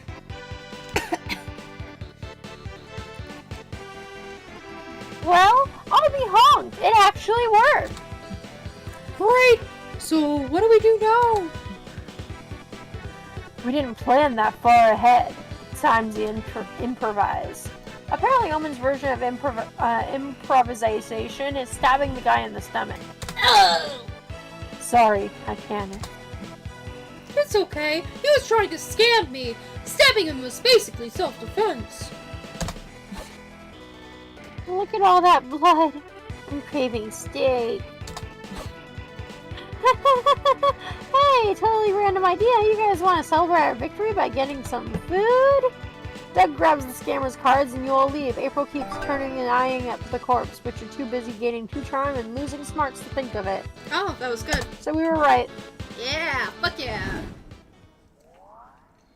Also, Monster Memories. Previously titled Monster Camp 2 Holiday Retreat is one of the upcoming sequels to Monster Prom, consisting of 3 unique game concepts: Monster Retreat, Monster Road Trip, and a third untitled game, this one.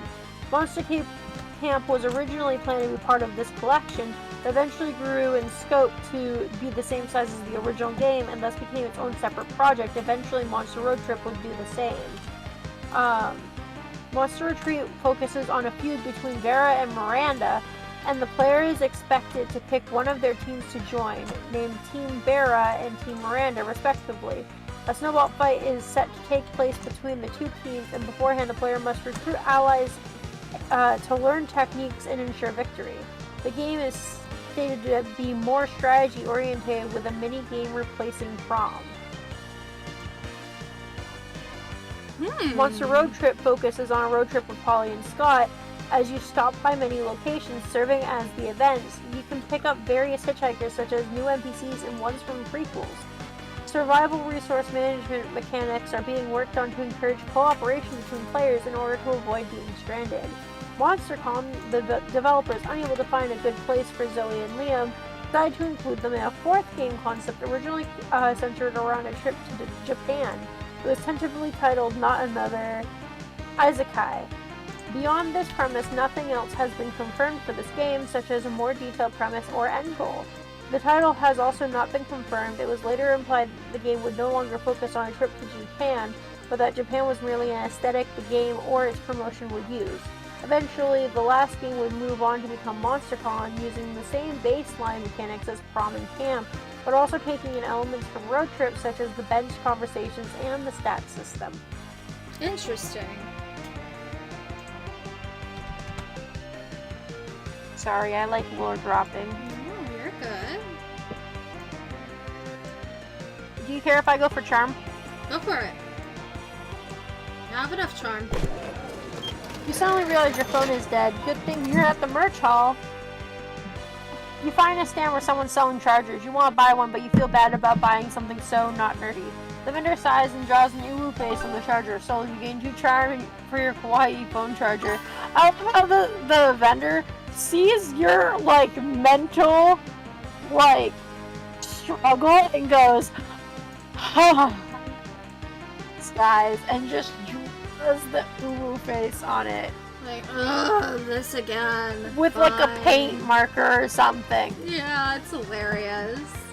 Then you get a text from Nico asking you to meet them at their hotel room. Apparently they've got a big surprise. Ooh.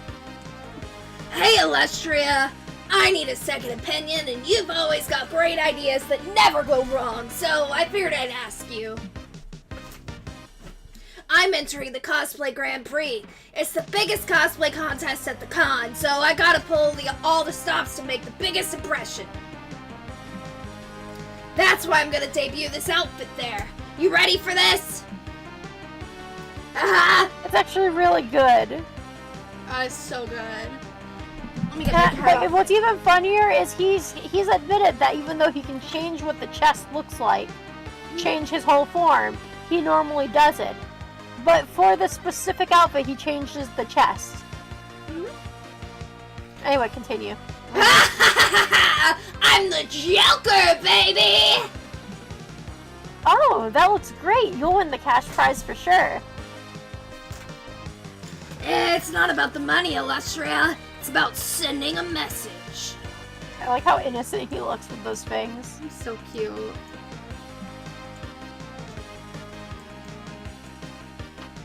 So cute. Oh, the message that I'm the greatest cosplayer ever, of course.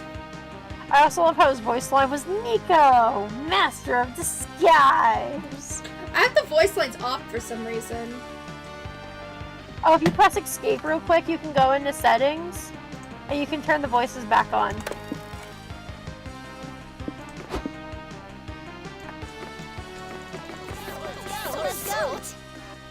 Is it fixed? Yeah. Okay.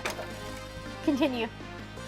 But the thing is, if you want to win the Grand Prix, you gotta nail the cosplay and the talent show portion of the contest.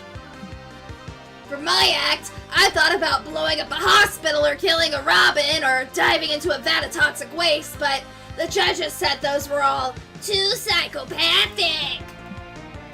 Some people just don't understand the art of method cosplay. That little sad face in this outfit. Yeah. I need to make him feel better. Anyway, do you have a talent act idea that won't get me hurt or arrested?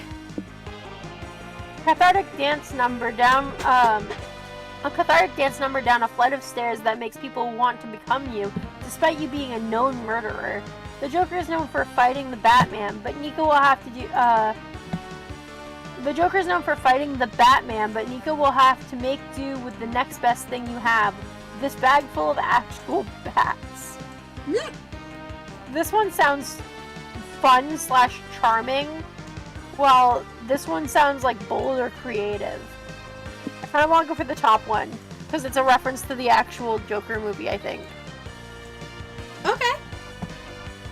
Ooh, smart. Oh, this is the first time I've ever heard his voice. I think I can probably mimic that. Should I change Mimic it? the Mimic. Yeah. Should I mimic the mimic? Yeah, Mimic the Mimic. I like his voice anyway. Ooh, smart. Great idea. Everyone loves a dance number, but I'd better practice before the big day. You and Nico set out to find some stairs to practice on. Start the music, Illustria. Here I go. Cha-cha-cha, cha-cha-cha. Nico wipes out spectacularly and starts falling down the stairs. Oh, my head! Oh, my butt! Oh, my head! Oh, my butt! Oh, my head! Oh, my butt! Oh, my posterior cranial fossa! You're what? It's in the back of the head! Then why didn't you say out my head? I was worried I was getting redundant. This man has the wrong fears. What? Oh no! I'm injured. I'm worried. I'm being too repetitive. So cute. Nico falls for so long. Oh. Nico falls for so long that it goes from tragic to comical, to weirdly anatomical to tragic again. When they finally stop falling, their cosplay's basically destroyed. Aww. I'm so sorry, Nico. It sounded like a good idea at the time. It's okay. It's partly my fault. I should have played it safe and just walked down the stairs normally. I flew too close to the sun. But what are you gonna do about the cosplay Grand Prix? I don't think your costume is salvageable. Pursued by bear. Maybe not for me, but I know someone who can fix it. I gotta make a call. I'll keep you posted. They run off. You still gain 2 creativity for your theatrical idea, but you lose 2 Let's boldness. stick to the schedule. Let's stick to the schedule. Alright. We're going for some fun, baby. My stats are so even. I'm so proud of myself. You're doing great. First tab, look at my stats. Hell yeah, girl. 11, 12, 14, 13, 13. Look at you. Look at you go. At the community zone, you find several 5D chess matches going on at the same time. Time to prove your smarts to the whole con. You play 5 matches at the same time and lose all of them at once. You've already seen this one. Just play. Oh, okay. You lost all of them. Later, you and April take a stroll around the merch hall. You've done it a dozen times already, but now it's just you two, so it's kind of almost romantic. Oh, wow! Oh, Iris! Look at that Vocaloid statue. Let's take a picture with it. April pulls out her phone to snap a selfie, but then she gets a call that makes her face turn white. She takes a deep breath before answering. Hi, Mother. Why are you calling me? Good afternoon, darling. What a privilege to finally hear your voice. Are you aware that you've missed my last 6 calls? Sorry, I haven't been checking my phone much while I'm at the con. Is that so? I thought you were always on your phone managing that internet job of yours. I can hear the quotation marks over the phone, Mother. Good. Could you also hear my disappointment at you leaving the Cirque du Pitre for whatever streaming Minecraft is? Hey, Mallory! With all due respect, Mother, I really don't want to have this argument again.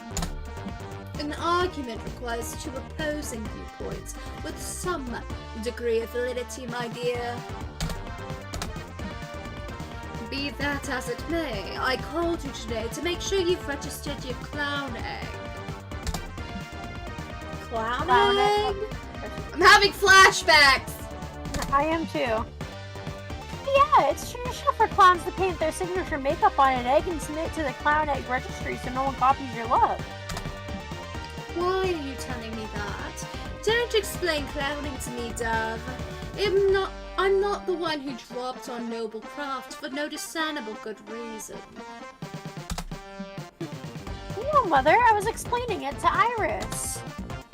Who's Also, that? wait, weird side tangent here. The fact that you prove that you're supposedly like a good clown, but you're having to have the clown egg described to you, and she just goes along with it is hilarious to me. I know, right?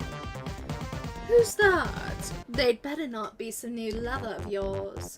You know your father and I would never approve of you seeing a non-clown. If you really are ready to begin courting, you should have talked to me.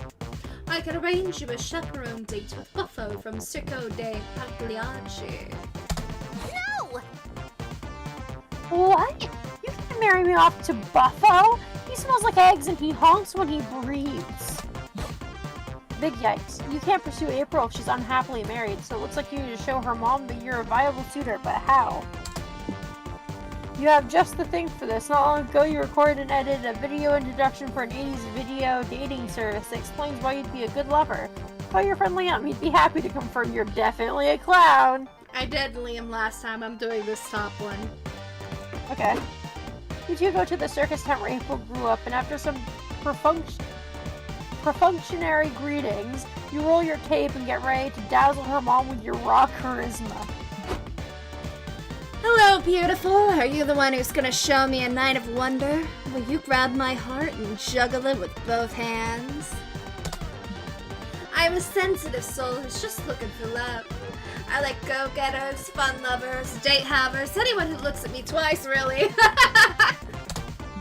If you like what you see, call the number at the bottom of the screen. Please? How amusing. What a hilariously pathetic soul. So, you liked it? Most certainly. You remind me of my husband. He was so cute when we met, so miserably pathetic. Our daughter here gets her patheticism from his side, you know. What? I see it now, Iris. You would make a great match for my daughter. Does that mean Buffalo's off the table? Yes, away with that foul-smelling brute. Mother, I don't know what to say. And away with you too. I'm having a dinner party tonight, and I still need to brine the rubber chicken.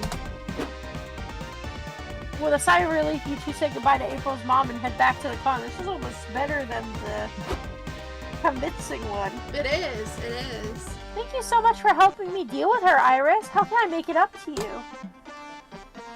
Oh, I know. I'll give you another favor to do for me. You're the best! Can you please take my clown egg to the registry? Mother will kill me if I put it off any longer. But I'm scheduled to stream soon. Thanks! if I go down this egg route one more fucking time! Gosh.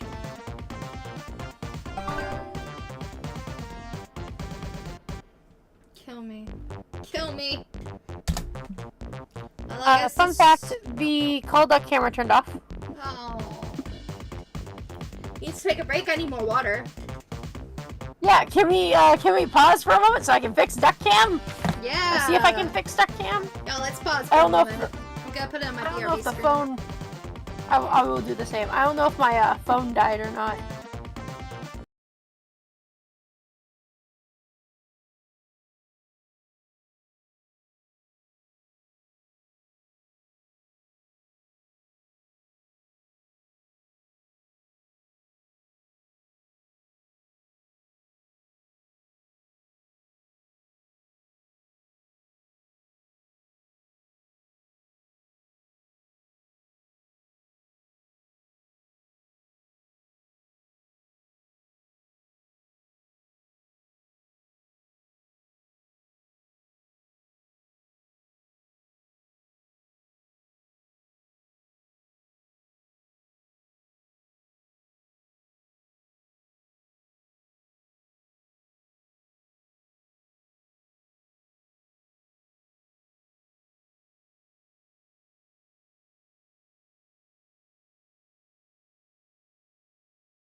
You'll be back? Alright!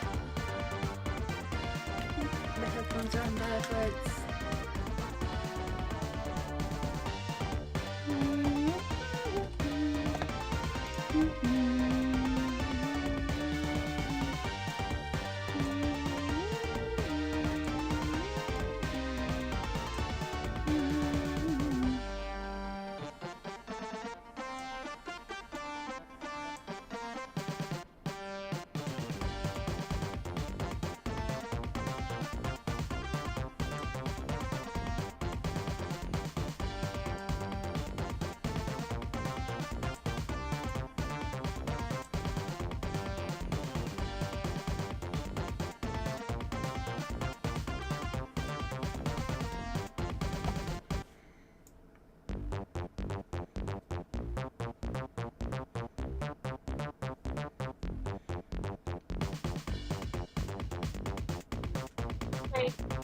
Welcome back, Kat!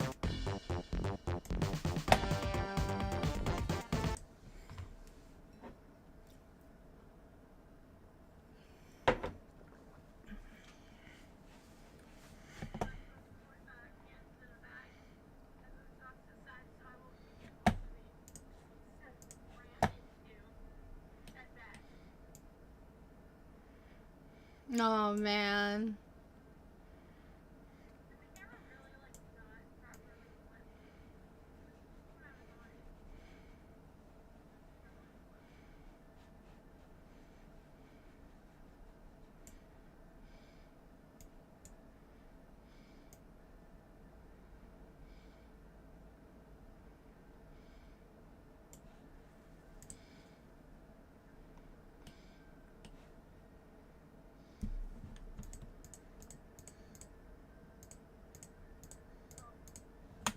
You got there? Oh.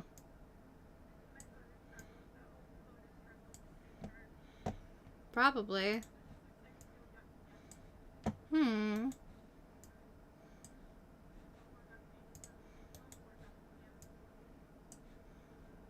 I'm sorry, Kat.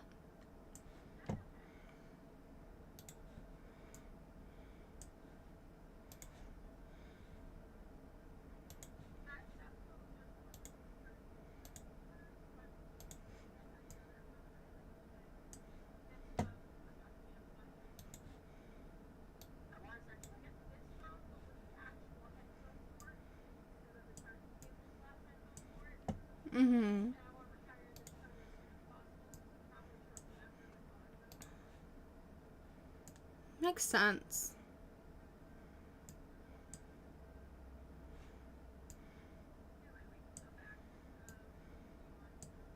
Sounds good.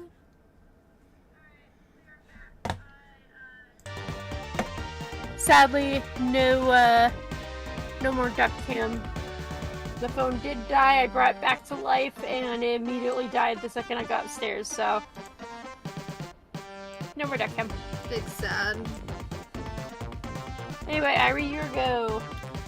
Well, I guess it's just you and me now, little buddy. Let's set this con I mean, on you fire. can purposely choose the opposite choices this time around. Yeah, to get rid of the fucking egg. You sit down to watch a panel about the new proposed TTRPG classes. There are tons of cool options like insurance salesperson, horse with knife shoes, and Steve. Your mind is bursting with new TTRPG world-building ideas to counter Steve's naturally overpowered abilities, giving you +2 smarts.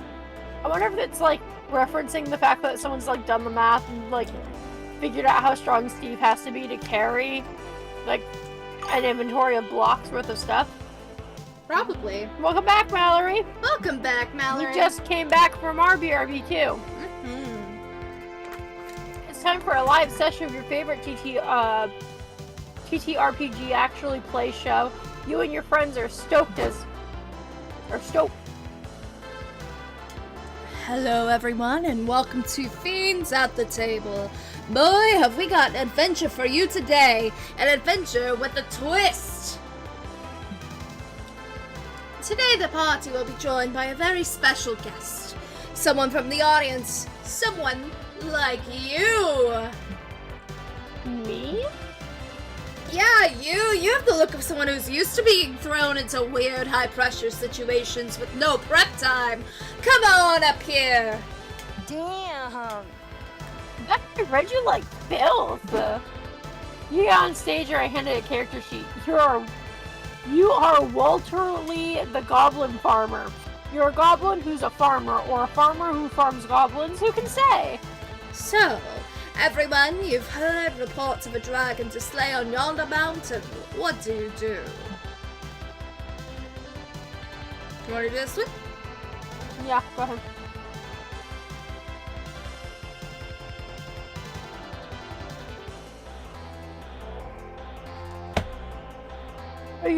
Were you asking if I wanted to do it? Yeah. Okay. Well, if we have a horse and a if we have a horse and a cart, we could just drive there. But there are some party members I wouldn't trust on the road.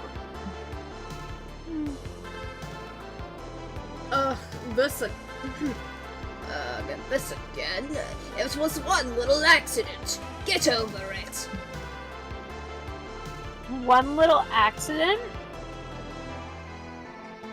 One little accident is when I spilled some coffee on your pants the other day. This is beyond, and I mean beyond, little. Hey, quick reminder. The tavern keeper said he had information about the dragon if you were willing to pay for it. Wow. Just wow. Offering money to solve a problem. Imagine someone doing that to cover the garage repair bill. Psst, you always make everything about money. I never made such a ruckus for the coffee thing, did I? Yes, he literally drove into her garage door. I guess. Anyone else picking up on a weird tension between those two? And for once, I don't mean sexually. Yeah, I'm starting to think the woman might have crashed that other woman's car in real life.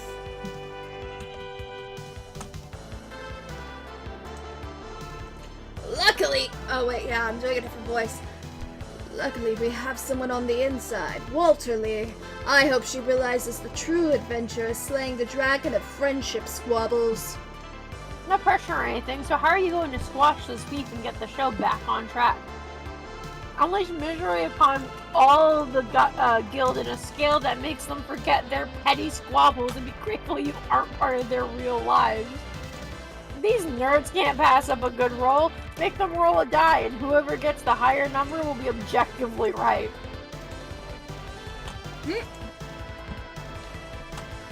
Become a nuisance? Or watch them fight on, like, roll dice like their lives depend on it. This sounds fun. Oh, that's so fun. This sounds either smart or bold, which are my lower stats. Well, bold is my lower stat. It doesn't really matter what I choose here. I don't think it does, yeah. Because my stats are pretty even. You read enough r/. It's calling out that I'm a Reddit user. Yeah, you are. You've read enough r/TTRPG horror stories to know exactly how to ruin this game for everyone. All you need is an opportunity. I read r/2-sentence horrors all the time. Oh, all the time. And we love you for it. Okay, so you're in the tavern and the barkeeper's telling you legends, a secret network of caves that... Are you guys even listening?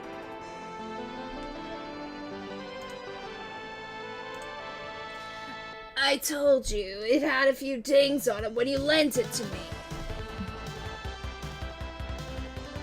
There was a typo there, but we're going to ignore it. They completely forgot the word "to." The whole door came off.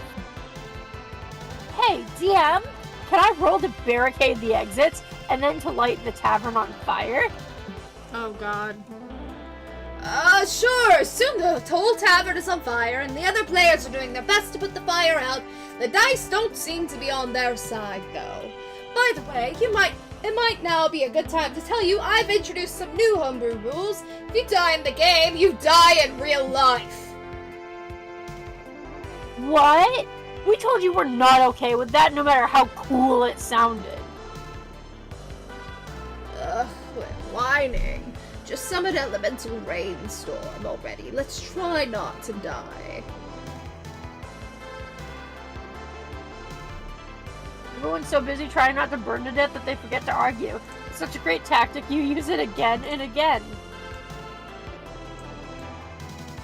And with that, you have survived the 8th fire set by Walter Lee this session. Good job! We did it. Listen, after surviving 8 near-death experiences, I've come to realize maybe the car thing isn't that important. Agreed. The important thing is that you are not like Walter Lee, and that's what I truly value in a friend.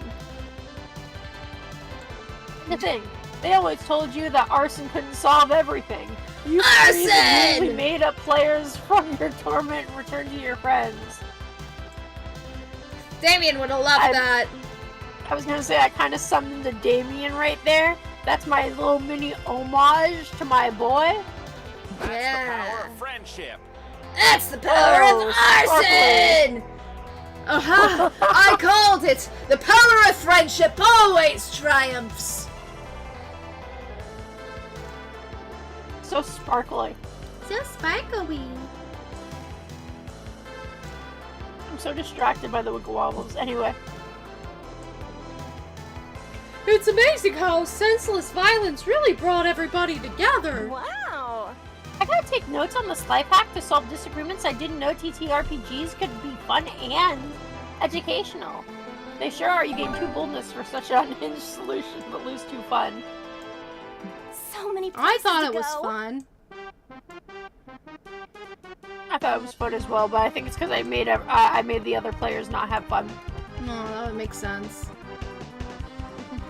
I knew that was the outcome, though. I literally said it was bold and fun. Alrighty. It's time for arson! Alright, we're gonna go You with probably fun. wanna go to Which creativity. You're right. Wait, which one's that? The hotel. Okay. So I've learned hotel is creativity, the expo is charm, the bottom floor is boldness, the top floor is fun, and then the like stadium area is smart. You head to the front desk of the hotel to ask for an extra towel.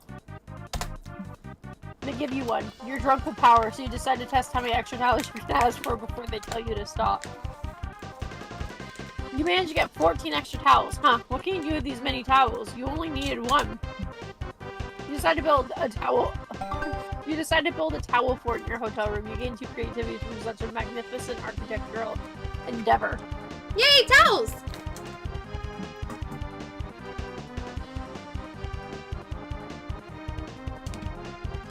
You, April, and Zoe stop by the hotel to freshen up, and you're surprised to see Doug chatting with someone inside. Yellow. Hey everybody! Meet my new friend, Pom Pom! Do you gals have the stuff? Is this one of those fruit vegetable things from that video game you saw? Probably. Who is this, Doug? I don't know, I met him outside and he asked if I had the good stuff. I've got lots of good stuff with the con, so I said he could come up and check it out. I don't think he was asking to see your vintage comics, bud. Yeah, the good stuff is usually code for drugs. Or so I've heard, honk honk. Golly. Oh, golly, is that true, new friend? Yeah, but you said golly, so I'm guessing you don't have any drugs anyways. It's fine. I've still got some of my own left. Anyone want to hit the slopes with me? Ah, yes. Yeah. No? Yes, but no. I don't know. I don't know if I should. I've never even seen a drug in real life before.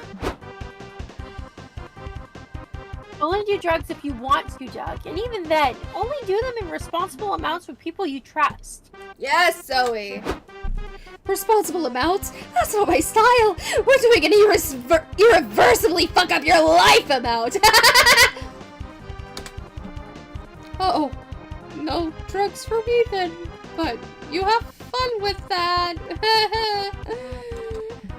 No, I fucking hate doing drugs by myself. I'm not leaving until we all get fucked up, or until I die, whichever one comes first. Yikes, this is a tricky situation. You need to think of something other than drugs to do that'll satisfy this creep enough to make him leave. Hook Doug's new friend on something better than drugs, a 6-book romance saga. That makes me think of like the Dragon Heap from the first game. Convince him that his true calling in life is to become an astronaut. Oh, man. I'm going with the top one. Please. Oh, okay. You show Pom Pom the first book of the acclaimed series Field of Snow and Crows and Dough. What's this thing? Some kind of accordion-style brick of coke? No, silly, it's a book. Aha! And how do you do a book exactly? By reading it, you moron!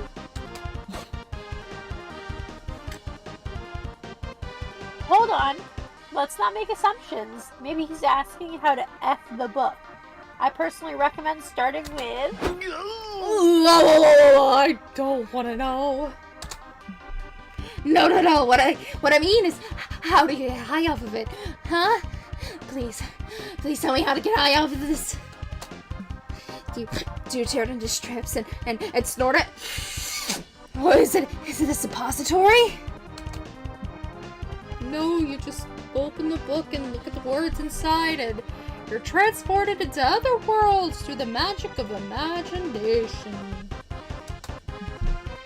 Oh. So it's a hallucinogen! Yeah! Goodbye. If we say yes, will you get out of here? Apparently the answer is yes, and later you see Pom Pom trading the book for ketamine, so everyone eventually got what they wanted in the end. You gain 2 friends for spreading the joy of reading, but lose 2 charm. Works for me. Let's go I claim we both buy something this time. Okay. If it isn't my favorite customer... Well, actually, you aren't my favorite yet, but you might be if you pick a box already. I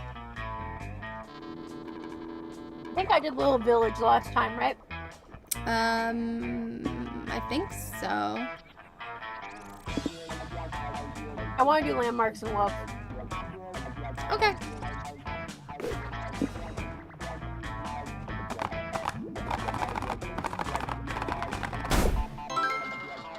Central Sydney Opera House. The lobby will now provide double the stats for any player. Ooh. Let's all go to the lobby. If you've got cash to spare, I've got a box for you. Go ahead, pick one and suffer the consequences.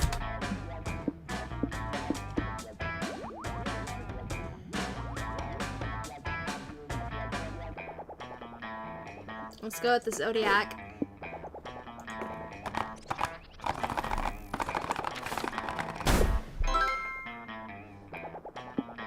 Drain 1 of each stat from all other players. No, I'm sorry, Cat! Hey, it drains 1 of each. It keeps me even. Works. Copacetic. Now be a doll and scram, won't ya?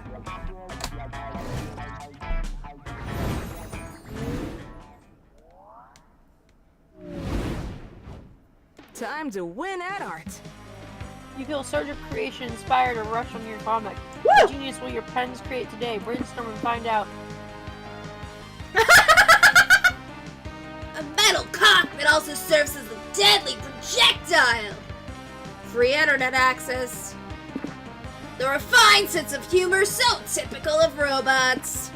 A vast knowledge of flower symbology. That's what I thought. Time for a brainstorm. What's a killer name for a cat? Saturn.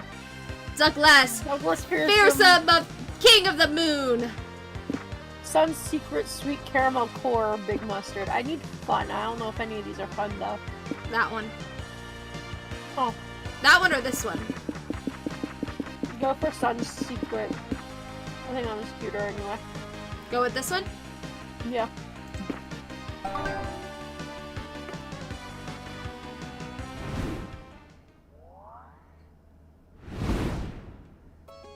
Let's go. Let's all go to the lobby.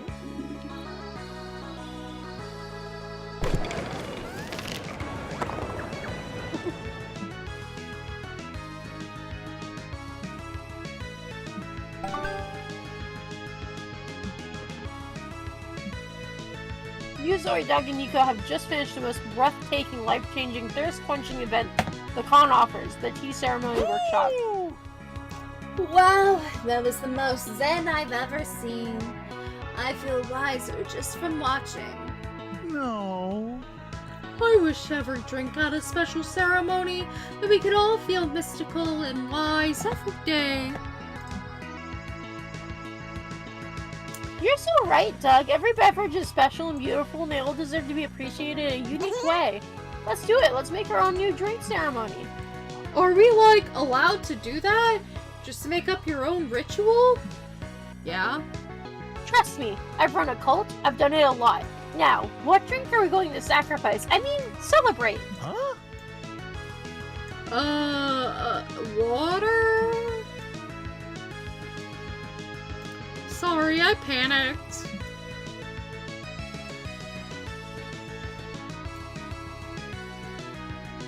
One second. I'm just really finishing munching. Okay. There are no bad ideas, Doug. Just ones we're not going to do. Nico, what you got? Nico? Oh yeah, I gotta click. Yeah. Absinthe! No wait. Chocolate milk! No wait. What about lava? Wait, why am I doing Damien's voice? Absinthe. No wait. Chocolate milk. No wait. What about lava? Cool.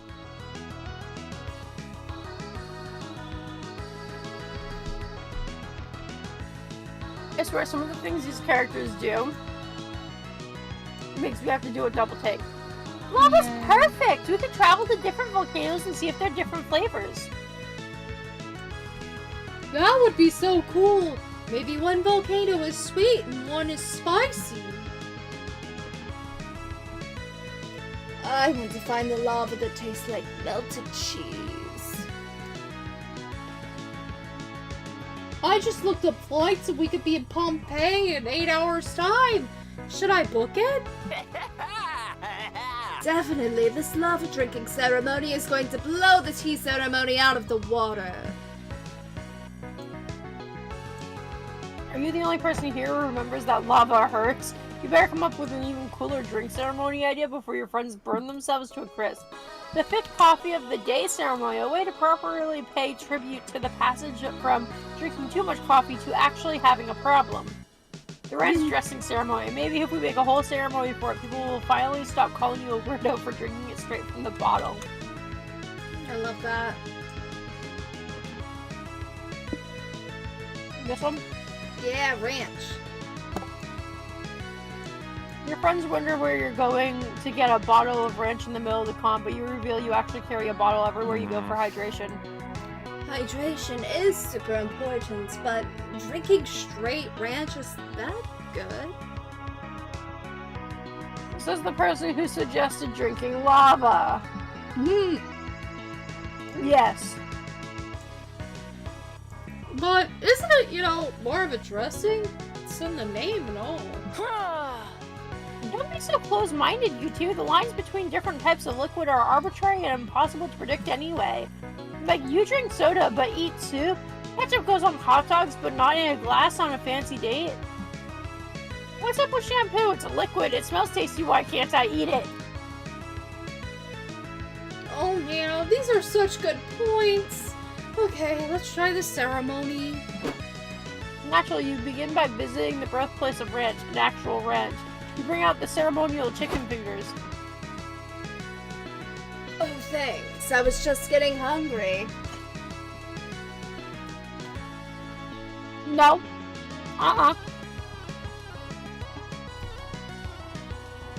These are purely symbolic. We discard them to prove that we are sending from ranch dressing as a mere condiment to ranch as a beverage in its own right.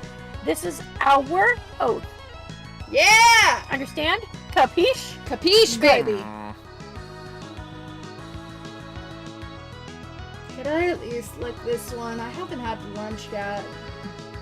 You snatch the chicken finger from their hand and stomp it into the dirt. That's the way of our old lives, our weak lives.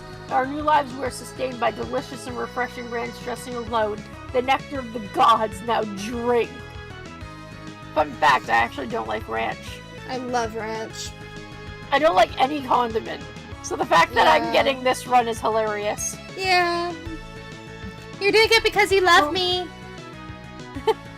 Everyone takes a swig from your bottle of ranch. Doing I.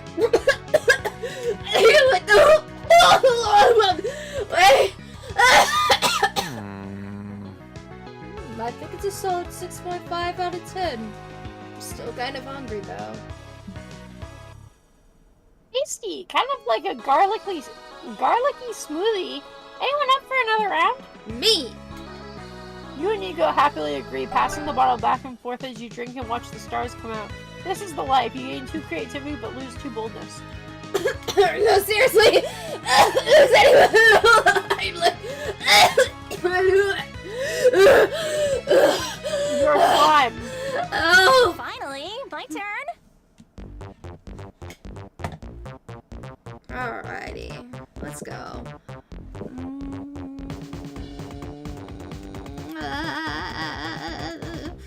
Let's go for creativity. That's here, right? You're chilling in your hotel room when suddenly a man dressed as a rat breaks him. Rat man! He runs around while yelling, I am the rat, I am the rat, look at me, the rat. And then he leaves as confusingly as he came. You call reception to complain. Ah yes, it happens sometimes. Apologies, ma'am. We can compensate you with 2 creativity. Sounds good. Ah! I'll take it.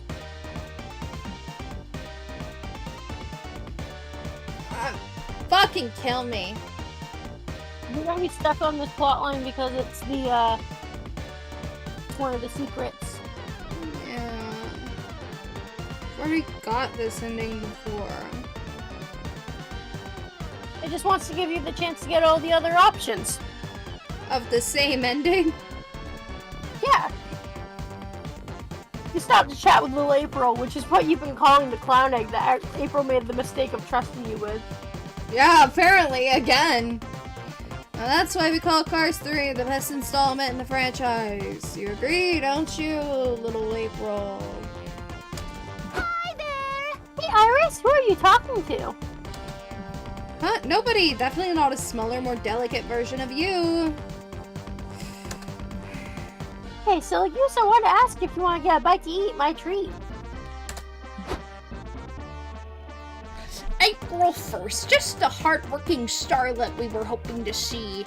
What are you doing out here? You should be using your downtime between autographing sessions to practice your signature. Chop chop. I was actually gonna get lunch with Iris, if that's okay with you, Miss Managers? Her? Please don't tell me you are on a date. Dating's a violation of your contract. Yes, having a romantic partner would be terrible for your brand. It makes it harder for your fans to develop parasocial relationships with you. Oh. Maybe that's a good thing. Wrong. But I do sympathize with you, April. It must be difficult knowing that your contract is forever binding and you're going to die alone. There, there. When does it stop hurting? Never, silly! But, you know, Marla, there might be a way to make April happy and make us money. If she dated another hot, trendy musician, her popularity might go up. What? That's not a bad idea. Perhaps we could set April up on a highly publicized date with Priscilla Bronte. Her last album was a hit. I can't date Priscilla Bronte. I've never even met her. So? This isn't good. There's gotta be a way to put an end to April's manager's celebrity power couple scheme before it begins. You gotta set yourself in the only language corporate shrills understand, a dynamic PowerPoint presentation full of charts and buzzwords. The most remarkable part of a celebrity couple is a dramatic breakup. Then you could be the rebound and sell this fantasy that normal people have a chance with celebrities. Alright, I I already think did the the second bottom, one, right? so we're doing the top one now, yeah. Thank goodness you already made one of those in case this sort of situation ever arose. You whip out your laptop and start the presentation. Tell me if this has ever happened to you. You're a career woman, forced to manage a temperamental starlet. You can't keep it at her skirt long enough to do her job. I'll kill you! These are tacky. You This good? better be good, Iris, or you'll meet the gun I keep in this skirt. You may be tempted to pacify your starlet by pairing her up with the latest vapid pop star. But I urge you to consider our new celebrity dating service instead. Just some random fucker. Trademarked. Just some random fucker only demands half the maintenance costs and often accepts payment and just being happy to be here. Ooh, like an unpaid intern? I like the sound of that. You would certainly be cheaper than renting out Priscilla's romantic attention. Sure, we're in. But we'll still need to set some ground rules between you and April. Right. You didn't think we'd just let you run off with our sweet, adorable financial asset without any oversight, did you? 1. You are never to monopolize April's time. She cannot be late to any of her concerts, streams, rehearsals, public appearances, or legally required bathroom breaks. 2. If you and April break up, she'll be entitled to an alimony-esque share of your estates unless, or until she writes a breakup song about you that hits double platinum. 3. You and April are never to do anything that could result in procreation during your sexual encounters. I loathe pregnancy scandals, and I'm not taking any chances. Ooh. So, is anal still on the table then? Sure, it's like they say, life's too short not to do a little butt stuff. After you agree to the rules and sign some contracts, April's managers finally leave you alone. That was cool.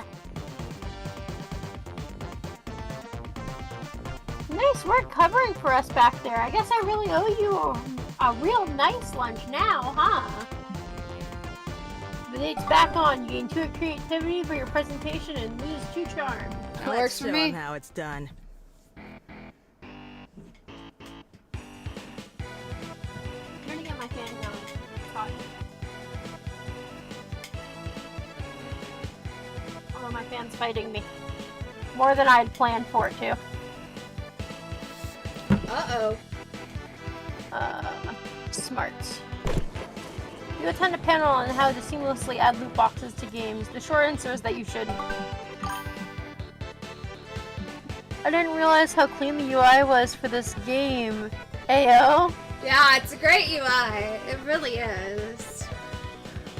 Next up is a panel with the author of everyone's favorite sprawling, saucy space opera, Supernovas of Tomorrow. Thank you all for coming. Wait a second! He's Spock! He's Spock! Yeah! He's Spock, guys! I'm clapping with Spock hands. Yes! I'm going for Clown Girl. We love Clown Girl. I'm going for the Mimic because he's the closest thing to Damien I can get right now until I unlock my actual red boy. Okay, Kat, real question. Do you prefer the Damien voice or the voice I've been mimicking for him? I think I'm used to Damien's voice. So I say go for Damien's voice, and then, cause like, he sounds so weirdly suave when you do his voice, or you try to mimic his voice. I feel like he's not as suave, I feel like he's more playful. Yeah, that makes sense. Alright. So go ahead and do Damien. You can voice Tree Guy while I fight with my fam. Yeah. Thank you all for coming. I'm sure you're hoping to hear news about the latest book in my series. Blah, blah, blah, blah, blah. I gotta click. Yeah, you do. Yes! He's finally announcing the release! The final showdown between Space Good and Space Evil is upon us! I'm gonna be completely honest with you. We're always looking for people to play with / voice characters. Oh yeah, all the time. Right. I right love now, voicing characters. Right now, our group is me and Iris mainly. Cause and Iris, I am present. Iris typically voices. So the way we do it is, we don't voice our own love interest that we're going after. Is like our main rule. But the other one, like the one that me and Iris are doing right now, is I'm essentially like the main two girlies, so I'm Zoe and Clown Girl, as you put her, April. I'm April and Zoe, but then I'm also the narrator, so I'm almost constantly talking. Yeah, keep chatting, keep talking. I need to know what voice you gave Damien now. That is a curiosity that my brain has. Iris' voice for him hurts her throat too. It hurts Here, it go just ahead a and little bit. It just makes it dry. Do Yes! his voice that you do. Yes! He's finally announcing the release! The final showdown between Space Good and Space Evil is upon us! So that's Iris's rendition of Damien. Arson! Arson! Damien's my boy. Loud. Yeah, I'm lucky I haven't gotten a sound. Have you effect. ever read any, like, have you actually looked at his lines? More than half the time they're in caps. Yeah, it's true. Like, more than half the time the boy is screaming. He's a screamer. Watch out. So, like, we have this headcanon that he's just always loud.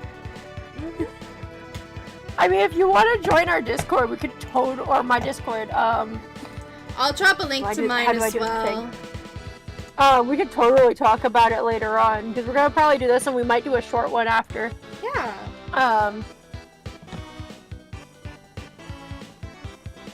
Yes! We agree. Here's my Discord. Oh, well, that worked. Forgot I had caps Yeah, on. pops in both. I'm surprised. Sometimes if you do iDiscord when you're sharing chats, it used to trigger all the bots that had it. So I'm surprised it didn't do that when I did it. But I think it's Yeah, because that's you use weird. caps and I don't. Maybe. I think mine works Unless- with lowercase too. Oh, weird. Okay. I just pulled mine up. Then though, maybe so. they fixed it. Well, I pulled mine up after yours came through, so it might be that. Because I didn't have my mix it up. So that could be it. Now I'm testing.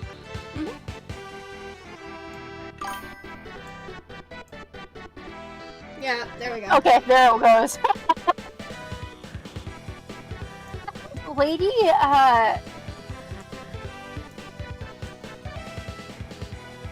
Cassiopeia and Lord Haley finally confessed their feelings for each other. Zoe like Attack of the Attack League! of the Lakes. That really do be what it is. I hope they finally F nasty. Yeah, let's fuck nasty. Well, yeah, I assume that was implied. There's no easy way to say this, so I'll just say it. I'm delaying the release of the last book for at least another year. I just realized I have 3 drinks open on my desk. Well, take a drink. I'm taking drinks. That's why I realized it. I finished my water up, so all I have left is alcohol. I'm not opening it though. What? Why? Oh, thank you. Hi, welcome back, movie. Welcome back, movie. Most Bit of the illogical! day. 6th bit of the day. Yeah, I've recently gotten really into art farming. It's kind of cutting into my writing time, but you all support my passions, right? Small fry, we need a bottle of Jack Daniels for hydration. Listen, I usually would drink by now, but I don't drink around Kat that often, so I save my drinking for different streams. I was so happy to see me. We are happy to see you. I am happy to see you. I'm just teasing. Also, the bit noise throws me off every time. Yeah, you've gotten stuck in the Stober stream today. I'm sorry. I do plan on doing a drunk Fortnite stream with a couple friends sometime soon, though. If you ever decide to stop by. It means more. Yeah, no, the reason why Iris doesn't drink much is because, first of all, I don't drink much, and being around people who are consistently drunk all of the... Oh, thank you for the follow! But being around people thank who you for are the follow. constantly drinking or whatever over time almost feels like babysitting at some point. But anyway, I have candied rainbow sparkling water, a half-drink Dr. Pepper can, and a half-full sparkling water that's white grape flavored. Yeah. Yeah, but you won't usually see me drinking while Kat's in here, but you will with my other friends. So, Yeah. It also depends on what kind of game we're playing and what was planned. yeah, for sure. Because I'm okay with it every once in a while, but it's just like every stream. And this kind of game, I feel like, isn't a game where you should be like... No, I'll fall asleep. It's not Yeah. enough energy. You will either fall asleep, or will be, like, recklessly giggling at everything. Yeah. You know me. We wouldn't be able to get through the game. No. No, we'd be suffering. Man, I was really looking forward to that finale. Can we convince him to finish the book sooner? Ransom always works. Let's kidnap his precious ants and nail him their squashed corpses until he writes the book. Just kidding! I'm just joking. Unless... Nah, coercion doesn't work. But it's not coercion if the author makes the decision himself with a little help. Alexia, how can you nudge him in the right direction? During the Q&A, take the mic and narrate a very engaging anecdote. Once the author gets hooked, refuse to finish it and hold a narrative Mexican standoff with him. Usually when an author doesn't want to write their own book, the solution is to get a ghostwriter. Logic dictates you should stab the author so he becomes a ghostwriter. I like that. Ah, Valerie Look, the bottom one is Charge! bold. I feel like the Q&A isn't fun though. No, Q&A doesn't sound fun. Oh, thank you! Thank you, movie! I swear, I get spooked by the quacks every time. No. Duck Nation! Yeah! I said more. Thank you, movie. Thank you very, very much.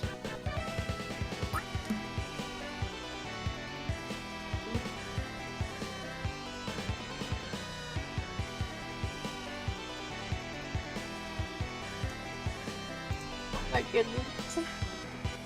Silent giggling over here. But anyway, yeah, I call them duck nations because any money that I earn goes to either my animals, or if the money doesn't go to my animals or anything like that, then it goes to charities that are animal based.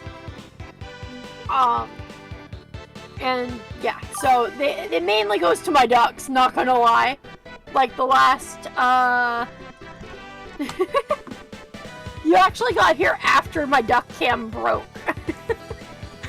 But I had duck cam of my 7 call ducks that are in the brooder at the moment. It's just the electronic I'm using to be the camera.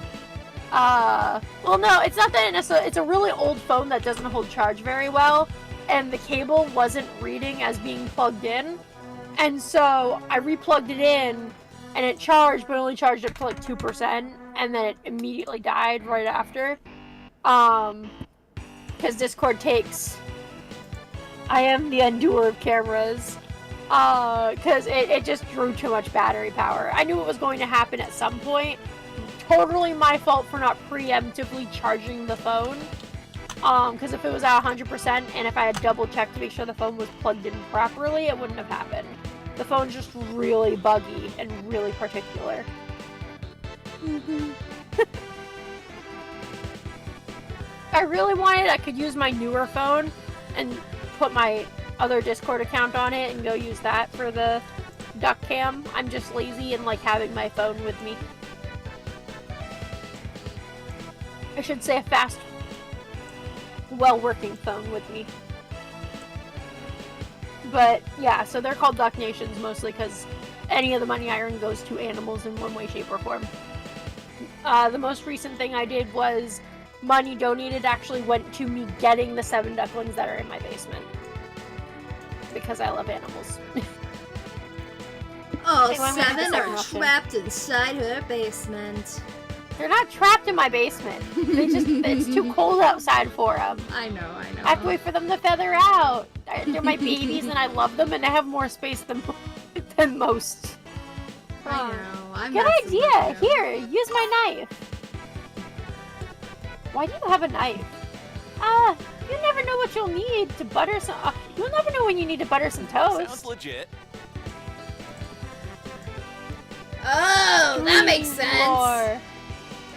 Yeah. Extra fun fact. I have, so all of my call ducks that I have that are adults are flower-based names. One is actually named Iris, similar to how I have Iris and Call. So Iris the duck and Iris and Call. The quacking noise for the Duck Nation is Iris the duck's quack. Specifically Iris the duck. And the coin is handmade 3D, like rendered in Photoshop very meticulously and animated and everything in Photoshop, which Photoshop doesn't really support anymore. And it's a drawing I did of Iris the duck. Hi. It stuck me. It doesn't unless hunting knives are soundly good for spreading butter, but whatever, you approach the stage. Time for you to do your top voices. Right. Partner, that squirrel has a knife. Should we intervene? I'll drop a fun fact about me. My workplace got me into the idea of voice acting, and now I'm the automated voice for the answering machine. That's awesome. Oh, that's awesome. And lots of these panels have audience participation segments. If it's one of these, we wouldn't want to jump in and ruin it. You stab the author, and after several upsetting minutes of writhing and screaming, he becomes a ghost. A reaper appears to claim his soul. Alright, I'm ready. Hello, darling. I'm here to escort you to the afterlife. Looks like you're going to the good one. Not good the one. author. Yeah, he's dead. Fuck him. The good one. I like that one. Oh boy. Oh, wait. I can't take you yet. It says here you have unfinished business. What? You reap what you sow, darling. Sorry, this happens sometimes. Maybe there's someone you need to apologize to. Or an 8-book saga you haven't finished writing yet. Whatever it is, another Reaper will come for you when you've sorted it out. Good luck with that! Bye! Oh, I love fine. doing Milo. I guess I'll finish the book then. Are you happy now? Good call. We're super happy! You did it, Illustria! You're a hero!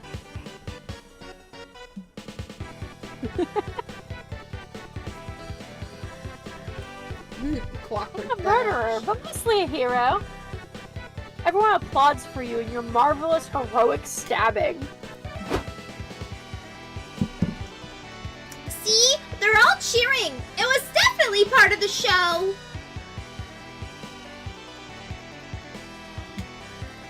Gotcha! Nerds sure are weird. You gain 2 bonus for stabbing a celebrity, but lose 2 creativity. Aw. I'm fully charged. So neither were fun. I'm fully charged! We'll go for. Well, I can't go for fun. Well, we'll go. What is here? And We'll is that go a for reference to charm. Edward Thatch, I'm guessing? It's your boy, Vicky. But I'm Iris. I'll write that one down in the pirate name book.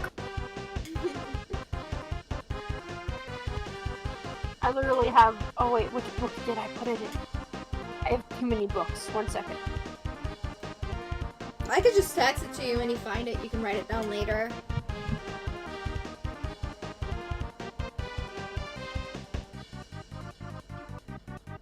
No, I think it's the small book. It's just I have to find the page it's on. Okay. Because I've been And- mostly using my small book. And Marshall D. Newgate.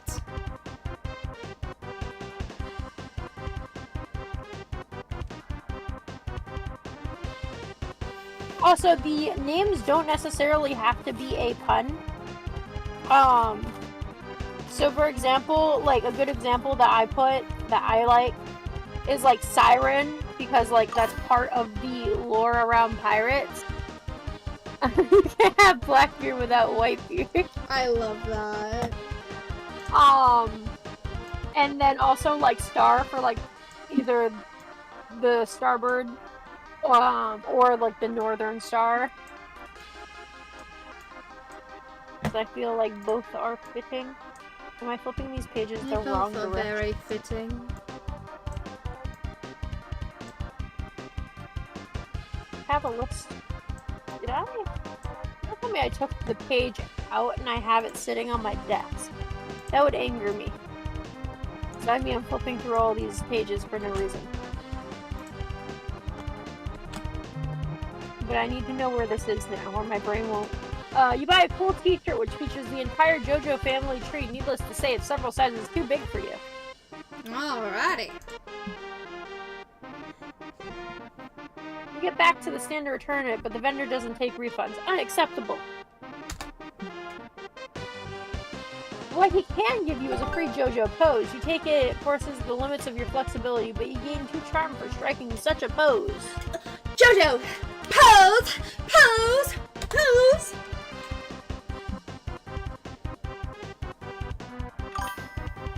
Sometime later, you, Doug, and Nico are checking out the indie game section of the showcase hall. There's Nico hanging Yeah, out it with you. was. Yeah, it was. And I can play the demo on your website? That's awesome! Thanks so much! I'll say this, I don't know what dear. you're talking about. Who would have ever thought it was a JoJo reference? That is absolute insanity. I'll say this, dear viewer. In a world of rife with greed and misery, it warmed this I old found the list. detective's heart to see these indie games getting off the ground. I I know! Just look at all these awesome titles. Blind Drive, Spookware, Disc Room, Once Upon a Jester, Monstaaaaa. Seriously, these are all incredible indie games. Go check them out. I wonder if they're actual indie games. It's just a shame that the games like these, you usually get the recognition they deserve. Doug, you've got the answer already. We'll spread the word. We'll hit the pavement. Use the grapevine. Get the scuttlebutt around. Okay, let's scuttle that butt. Now you're talking.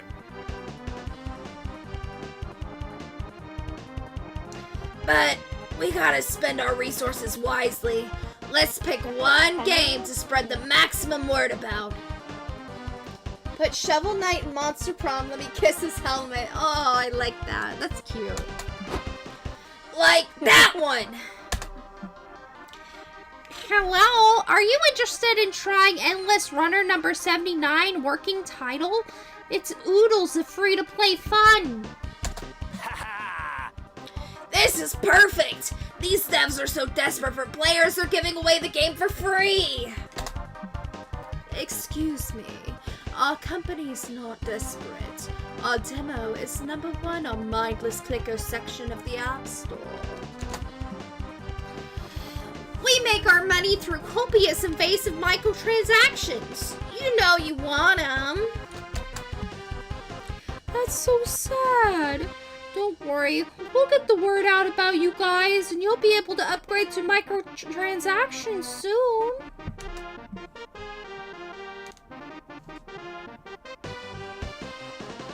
For some reason, it looks like this is the game your friends are most interested in promoting.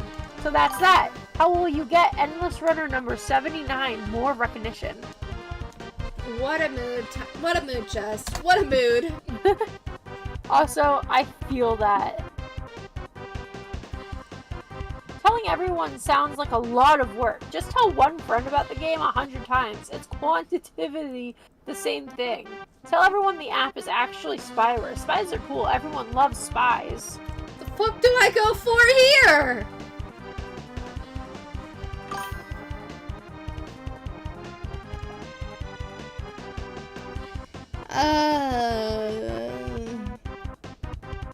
The bottom one feels like boldness. The top one feels like creativity. What do you think? I'm not sure here. I'm going with the bottom one. Works for me. Ooh, good Quick idea! roller dice. Spies are ultra cool! We would prefer that you do not spread the rumor that Endless Runner number 79 is spyware. Especially when that claim is so unsubstantiated. You know, I think I cracked this. I get it. You're still undercover. Don't worry, we won't tell. This hard-boiled detective is a tough egg to crack. La la la la la. 50 minutes later. Liam, did you know this game is actually spyware?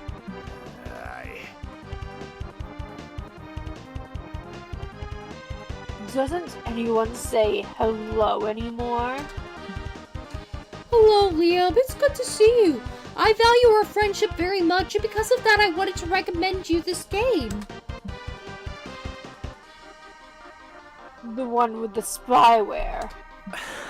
Yes, spies are awesome. The espionage, the hand-to-hand combat, the $1 million suits. But do you know that having your information stolen by spyware is bad? Right? Sure, but gosh, if anyone was gonna steal my information, I'd rather it be a sexy spy, wouldn't you? I'd rather just not have my information stolen to begin with. Yeah, I need a drink. The sad truth of this world, kid, is that we can't always get what we want. How can spyware be real if our eyes aren't real? Exactly! That's right, Just. That's why I pickpocketed your phone and downloaded the game for you. My spy training's really paying off.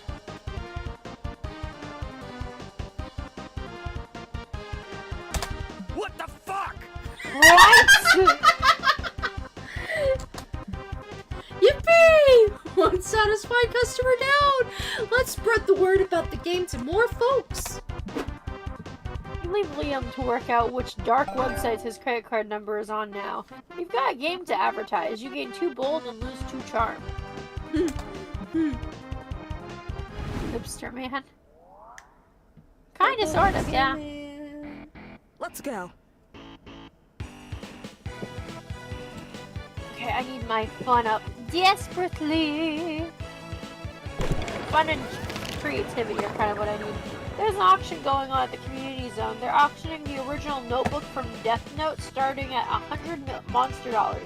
You could kill so many people with that notebook. You yell 200 monster dollars. Everyone in this con is broke AF, so you get the notebook. To make sure no one steals it, you decide to write your own name in it. Oh no, you're gonna die. 40 seconds later, nothing happens. Death Note isn't real, dumb. You still had too fun by playing pretend Death Note. Aww.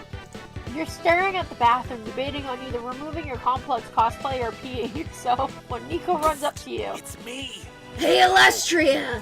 I got a hold of my buddy Sasha. He said he's got some time between his cosplay making workshops to fix my Joker costume. You should come with me to meet him since this whole disaster sorta is your fault. Rude. This is the second person that's essentially blamed me for ruining a cosplay when it wasn't my fault. Damn. I chose this over the bats for a reason. Walking down a set of stairs should not have been that hard. Oh my god. Alright, fun extra lore drop about me. I had a person who I invited to a con at one point. I've gone to this con many times before and many times after. I had told this person, if you want to make a cosplay, let me know over a month ahead of time, because the week leading up to the con, I always end up finishing up my costumes and packing over and over again, because I like to try and make sure I have everything. And this person didn't have a costume idea until literally less than a week before the con. Wanted an expensive item that they supposedly couldn't find in their size, but I could, so I had to order it for them, and then they almost didn't give me the money back even though they agreed to.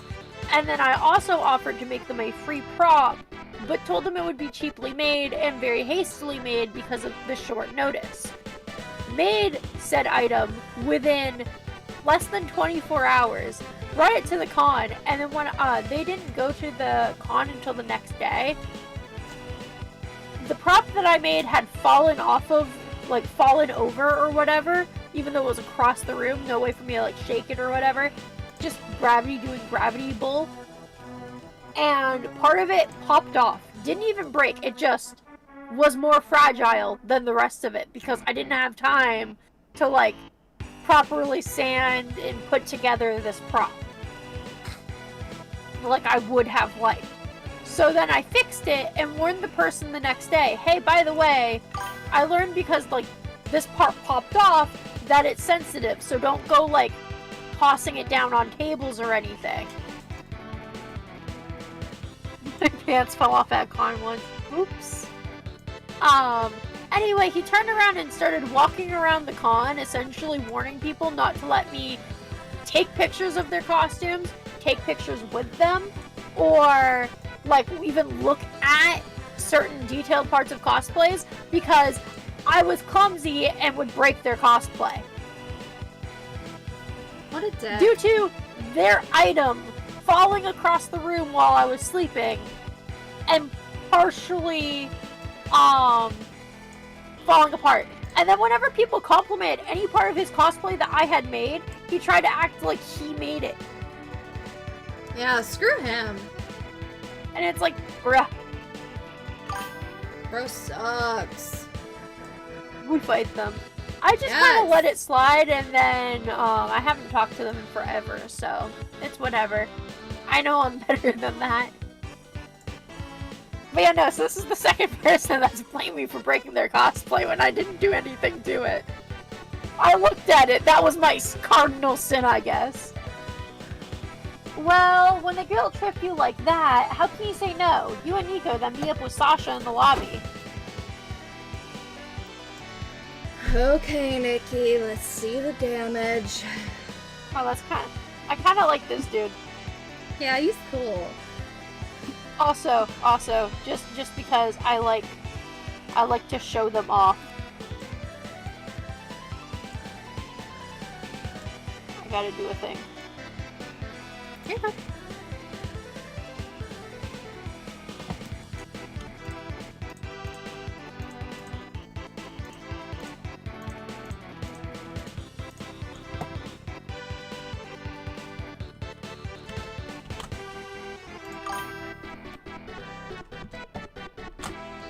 I like my little animals. I drew them. I'm very proud of them. I drew most of them in less than 3 days. Like, all at once. I still gotta go through and correct some things and fix them, but those are all animals that I own other than the 3 mythical creatures. Aww.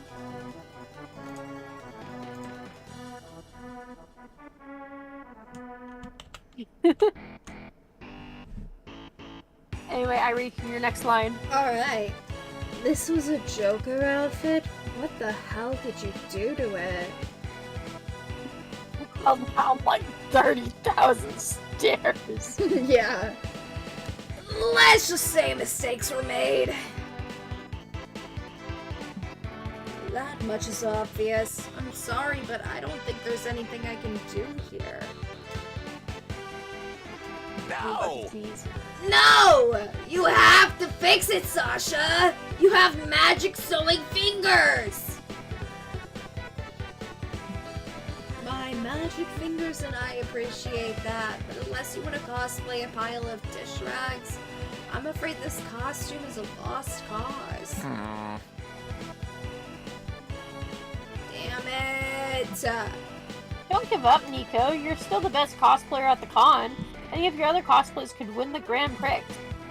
But I've worn those already. I gotta debut something new and fabulous if I even want a place. Well, would you like me to make your new costume? Give me some time to practice my freehand sewing anyway. You do that for me? Thank you, Sasha! Thank you! Mimic. He doesn't like to Fun fact about the Mimic, he like, I think he only transformed the chest to look like a car for his Joker cosplay, but other than that, he just puts things over the chest. At one point, he decided to do a surgeon thing, and the car, which by the way, didn't have a tongue, he just put a glove over the tongue when he decided to do a surgeon little thing. I was making a joke earlier, what happens if he's like sitting down or whatever, and you look inside the chest? That's a good fucking question. Because it looks like he's like, I don't even know how the chest is holding itself up on him.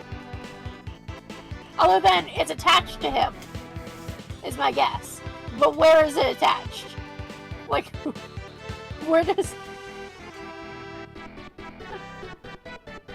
My brain wants to know, but also doesn't at the same time. Yeah? Nico picks Sasha up and twirls him around the room. Put me down, you hooligan, and hold still. I need to measure your bust and inseam.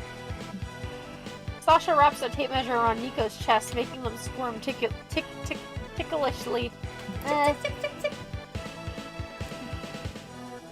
Hey, is it hot in here or whatever? But we still need to pick Nico's cosplay.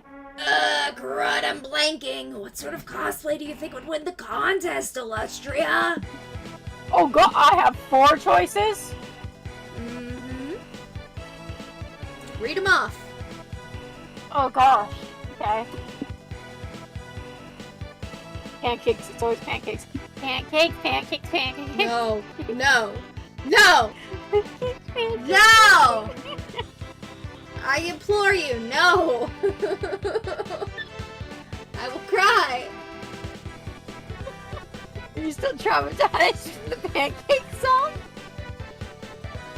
Even it die, guys. I'm gonna die. It's gonna be the death of You me. should invoke the fond memory of one's first fictional love.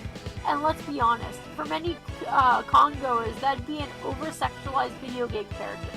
People love morally gray anti-heroes. Why don't you raise the bar and go for a no half measures morally bankrupt supervillain? The complexity of the outfit is what matters most, and no aesthetic is more visually complicated than steampunk. The thing about steampunk is it's technically every item that you have on your outfit is supposed to have a function. So like if you have a whole bunch of keys on your outfit, what are those keys for? Like, are you a key maker? Are you a locksmith? Are you do you own a whole bunch of things that require those keys? Like, why do you have those keys? If you have a long rope attached to your outfit, is it because you typically go adventuring and you need something like that to be able to pull yourself up or out of like weird situations or whatever? Like, there's supposed to be an in-depth like thing, and this is coming from someone who did steampunk cosplay for many years. Oh, But I my love the stuff, aesthetics of bro. steampunk. I'm stuck in my cosplay and I can't get out. That sounds like a you problem. You'd help me Anyway. out, right? I love corsets, and I've seen guys with corsets, like a steampunk male corset before. And I kind of want to know what his steampunk outfit would be. Do it. Sounds legit.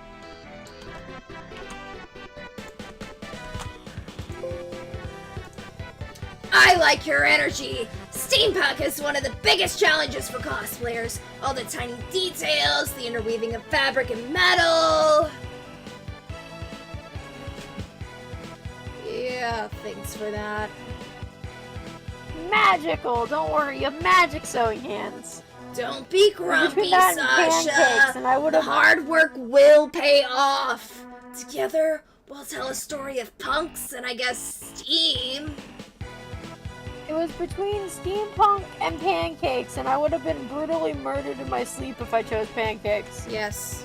I know where you sleep. If I get this more than once, however, if I get this 4 times, the 4th time will be pancakes. Fine.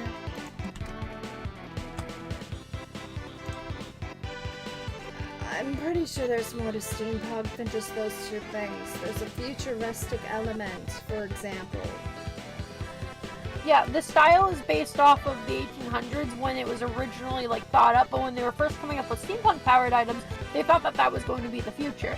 So they created like it was mainly like one author that created a line of fantasy books based off like what the future could look like with steam power, and then the genre grew from there.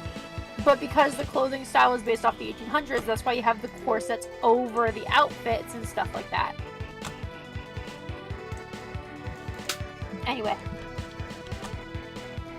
Oh, really? So they've got laser guns and stuff under all those rusty gears? No, it's sci-fi, but like alternative history as well. Also, extra fun fact about corsets, because I love cosplay. Corsets were originally made out of whale bones, and they were originally mainly for men, made for back support. Yep. And then they were typically worn under clothing at first, again as back support, but I think it was it Queen Elizabeth for the 1800s? Yes, it was Queen Elizabeth. Okay, that's what I thought. No, Queen Victoria. Oh yeah, you're right. I'm sorry. I was like, I'm getting one of these like confused. Queen Victoria. Yeah, Victorian era. Duh, my brain. Queen Victoria had back issues and wanted to wear a corset, but she wanted to still like look good, so she started wearing her corsets outside of her outfits and made them very flashy, and that's what made wearing corsets Fashionable. like fashionable in general. It's Thank usually you, be Iris. worn underneath. Yeah. Of course. My brain was struggling just a little. I'm still running on Oh, like you know I two brain love my cells. corsetry history. I do too, but I don't. My brain cells weren't connecting for a moment. Get them synapses firing. You gonna finish that corset? I've actually made my own corsets.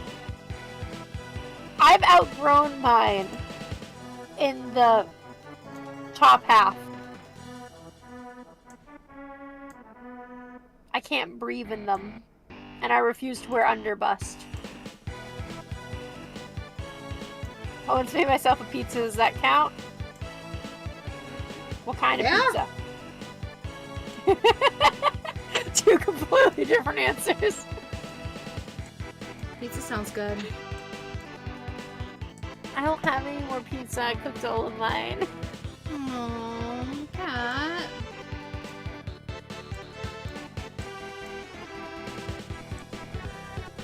Pepperoni, mushroom, and sausage. Take off the mushrooms. Yeah, cat would die just of any of those. For me, you just gotta remove the mushrooms. But I like my favorite pizza. I have two favorite pizzas. It's spinach pizza and butter chicken pizza. I'm not saying I wouldn't enjoy it, but I would die. Oh my gosh, Iris! I just realized. Movie took over. When he tipped $10. Oh shit. Man, I'll have to take back my crown later.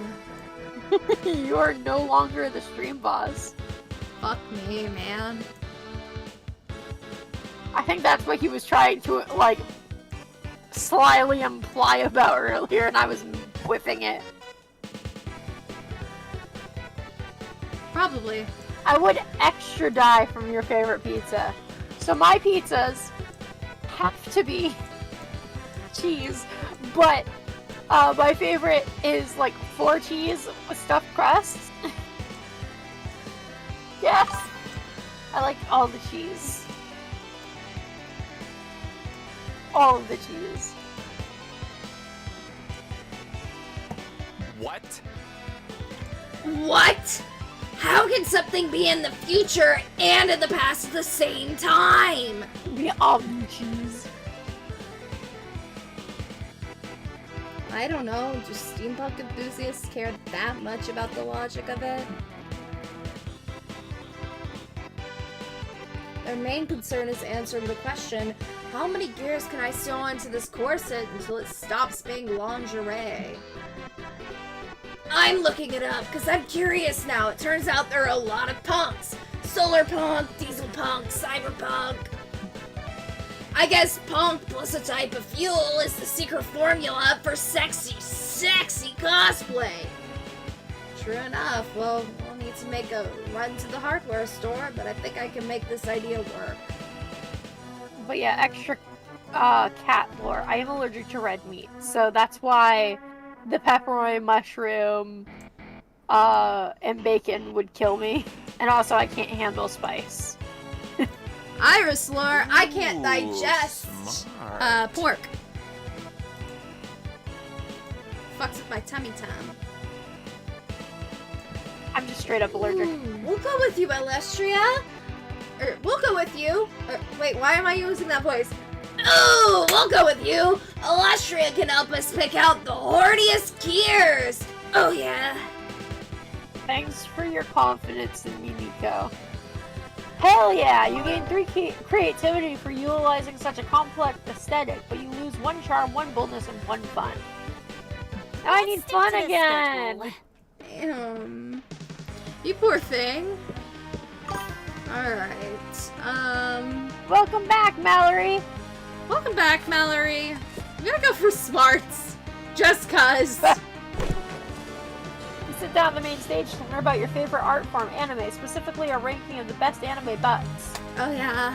Some of the choices are intriguing. I mean, sure, mecha robots technically have big butts. By the end, you've learned more about the panelists' fetishes than anime, but that's eccentric knowledge. It still grants you 2 smarts. I read the word correctly and not the way they wrote it. Everyone can deal with it. Get ready to become one of the April Fools.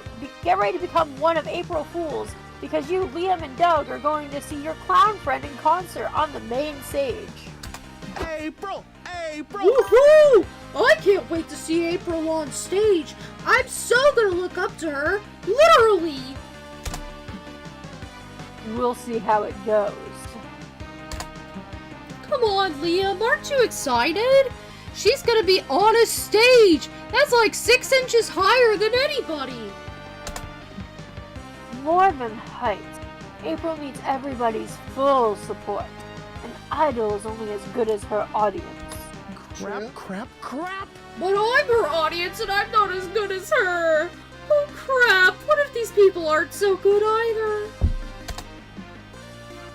Let's test it. Hey you, with the glow sticks, show us your moves. What? It's not April's eggs. fans start flailing their arms like a bunch of deflated air dancers. Lame. Just as I suspected. These people have no coordination whatsoever. This is terrible. April's gonna crash and burn. She'll lose her private plane and she'll have to ride on my moped. April doesn't have a private plane. Wait, Doug, you majestically dumb genius. Thanks? But anyway, a timely jest. Who's your favorite character across all of the Monster Prom games? All 4 of them. A few minutes later, the 3 of you are at the airport talking to a bunch of aircraft marshallers? Marshallers. Thank you, movie! And that's why you should come to April's concert, Mr. Air Marshal Union Rep. Look, it's not the first time some kids have told us to go dance at a concert. What? Really? Yeah, glowstick concert goers think we're totally in. But much as we'd like to help you, we don't feel like it. Aww. It's obvious these guys need a little push. I risk convince them to help you. Appeal directly to their taste by composing a couple pretty songs about airplanes for the concert set list. Tell them if they help you, you will take some of their workload by helping 2 or 3 planes land. Doing the first one. That sounds like more fun. Okay, have a good night / day, movie, because I Have a forget good what one, time it is movie. for you. Have a good one! Oh, so you're telling me this April likes airplanes? Sure, she has tons of songs about them. Finally, it's high time a pop singer mined the artistic potential of airplanes. Pack up your wands, boys, we're leaving. Pretend that airplane. A little later, you visit April in her dressing room as she's getting ready to go on stage. Break a leg, April. Oh, before you go on stage, there's something we'd like to tell you. Yeah, we have great news. You have to include these airplane-themed songs in your set list. What?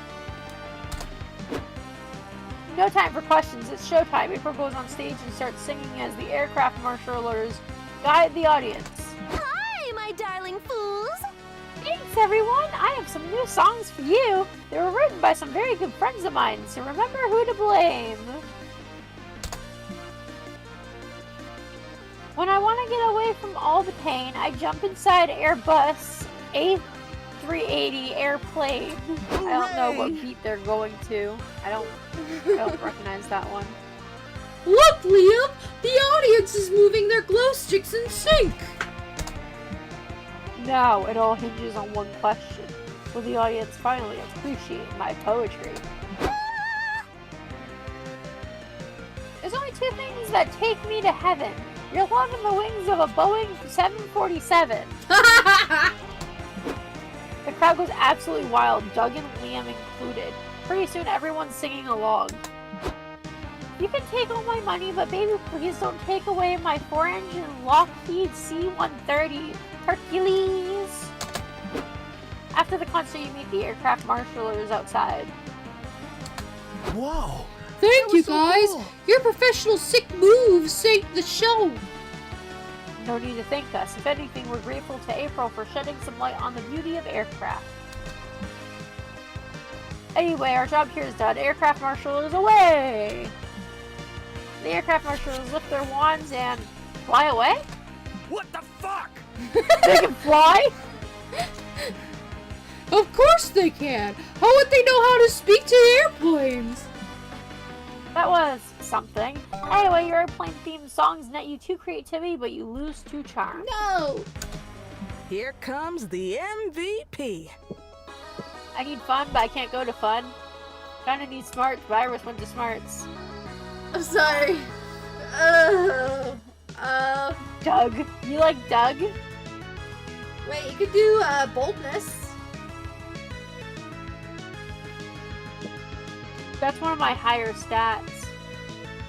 Yeah, but times 2 any that you gain on that one. So if you pick an option that's fun or smart, I think it...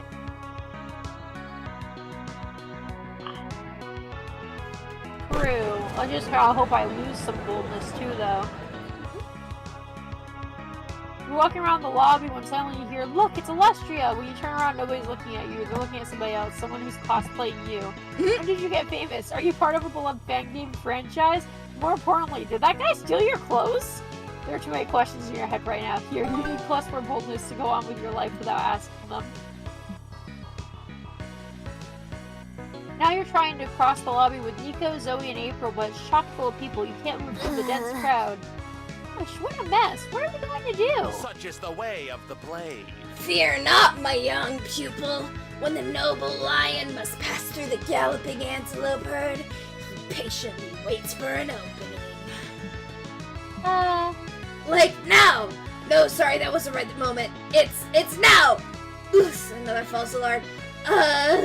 Any minute now? 56 minutes later. No! No, that wasn't one either. No! Damn it! Still not it. How long is this going to take? Just a heads up, I'm getting very thirsty and mildly homicidal. It could be a while. I was once stranded in a con crowd for 6 hours, surviving on floor peanuts and secondhand sweat. You drink sweat? That's disgusting. Hey, it works in a pinch. There's sweat everywhere at con. Look, you're even sweating. No, I'm April 1st. I'm too cute to sweat. April, it's hot in here. We're all clearly drenched in sweat. Hey, that's not sweat. It's water. I've been cooling off like this. April snatches the group's last remaining water bottle and dumps it all over herself. See? Just water. Well, dehydration is definitely going to be a problem now. So is April's mental state by the looks of things. You better do something. When you need rescuing, you're supposed to deploy a flare gun. You only have a real gun, but that's probably close enough. Float the idea that one of you could volunteer their blood for the others to drink. Fun fact, blood is full of nutrients. Both of these are Damien options. Second one The sounds first like one's bold. smarts. The second one is like smarts or something, but the first one is definitely bold, so. I'd rather keep my blood inside my body if it's all the same to you guys.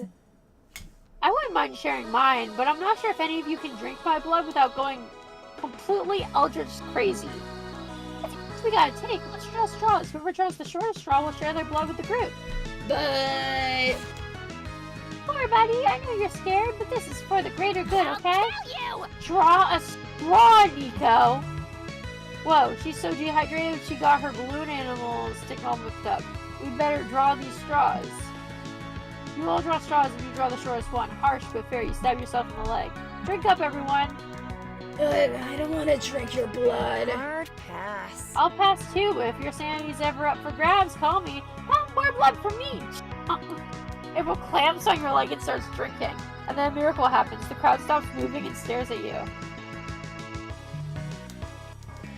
What the hell? Is that clown drinking that girl's blood? I'm so fucking scared right now. Pursued by bear. Now, this is our moment. We can go.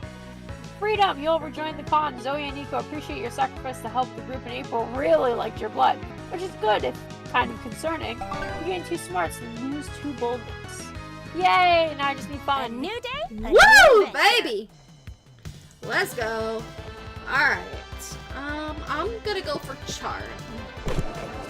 Walking around the merch hall, you notice a stand full of retro toys. Hey, some of these you remember from your childhood. You've been through this one. It was like stolen from your freaking parents' house. Yeah. You, Liam, Doug, and April are browsing cute magical girl figurines when you find some that are suspiciously wonky. Art is dead. These are some of the worst knockoffs I've ever seen. Astral Princess skirt is red, not pink. Do better. Liam, don't be so negative.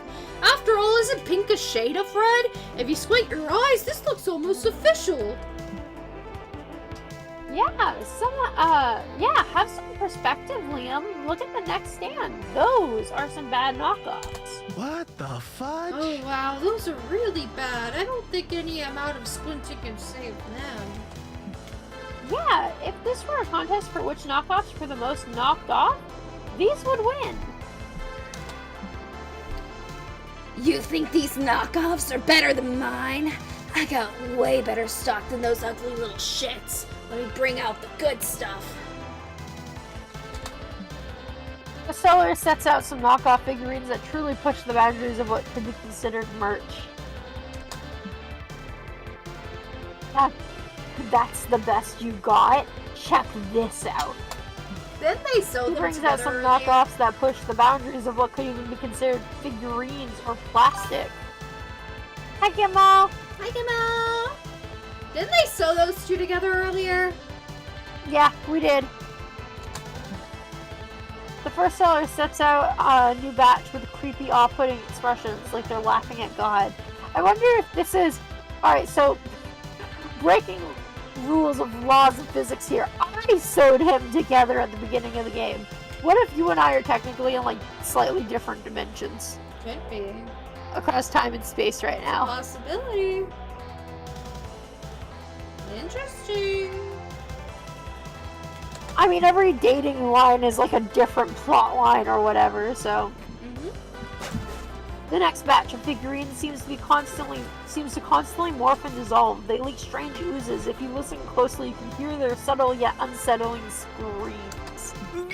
Stop it, both of you! You're scaring me! Multi-prom theory. Well, actually, in Monster Prom Camp, so the third game, second game, I mean, in Monster Camp, the second game, Joy legitimately admits to not only there being multiple plot lines happening at once and her having to get hope from multiple different plot lines across their times and everything, but also she admits that there are multiple times where she has to save her friends, like go back in time, like reset the timeline. And that's why you can play the game over and over and over again. It's essentially like she's resetting the timeline to save her friends. And I guess in the first game, extra spoiler warning I should say, in the first game there's actually one where like Miranda dies. But obviously in Road Trip, which happens after the first game, Miranda's still alive. I think there's also one where another main character dies in the first game, too. Too complicated, not enough monster booty. I agree.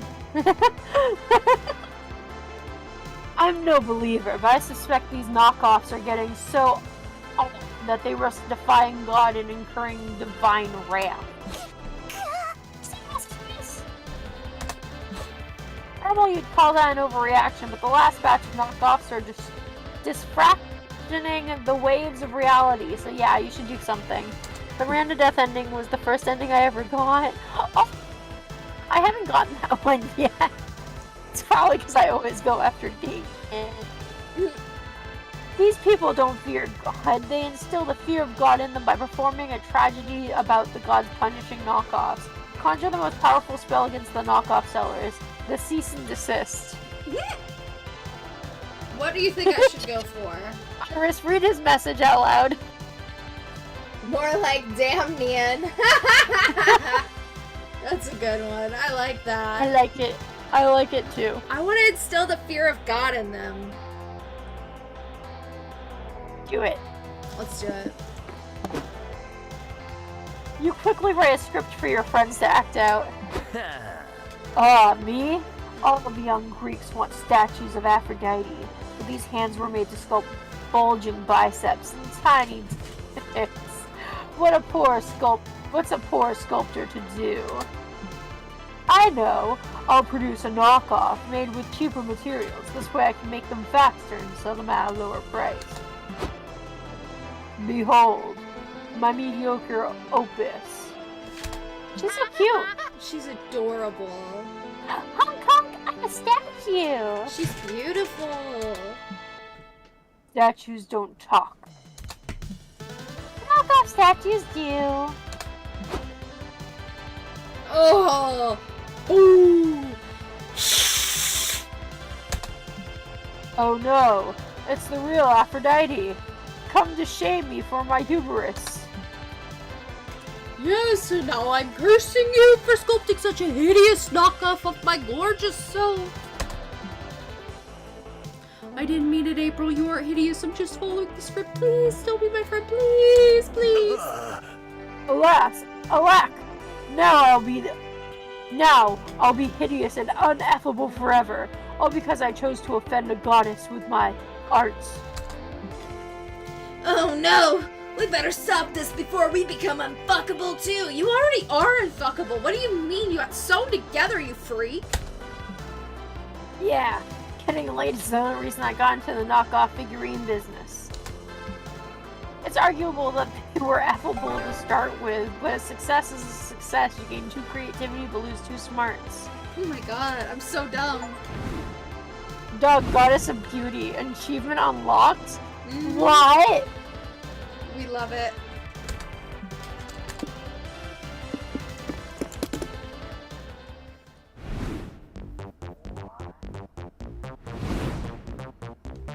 Nobody sits like I sit. Mm-hmm. Where you going? 1 second. You're all good.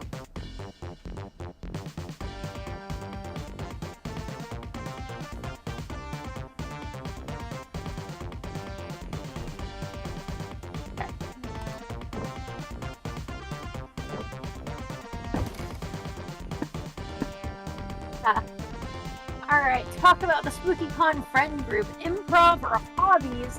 What do I want to learn about my other red boy?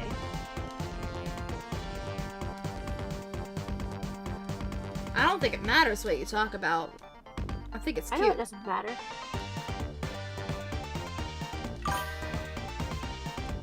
They took his legs. Yeah. They always take his legs. Actually, I think he's like sitting inside the chest. Like he's Yeah. sitting crisscross applesauce. That would make sense.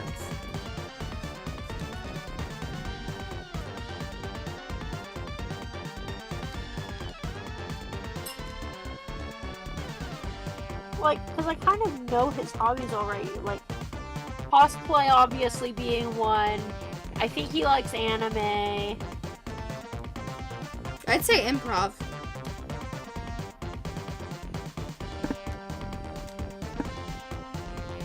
I kind of want to know exactly what his hobbies are, because that would help me with the likes and dislikes. That's true. Where to begin? I have a lot of hobbies. Like cosplay, acting, anime, right? Yeah, all that of course, but like 100 of other things too. Wait, really? Yes! Every time I watch an anime, I get so hyped up that I get hooked on a new hobby. Like, you binge 4 seasons of a sports anime, then the next thing you know, you're a part of a volleyball team. I can do that, huh? 100%. That's what I love about anime. It can get you excited about anything. You could be watching someone grabbing a chip from a potato chip bag and it'd be the most thrilling thing ever. I love his enthusiasm. Ah, yes, the potato chip scene. Now every time I grab a potato chip, I feel like I'm in the middle of a clever master plan. So yeah, I've joined a volleyball team, I've been in a rock band, I play mahjong every Thursday at the local retirement home. list goes on. Not me writing this down or anything.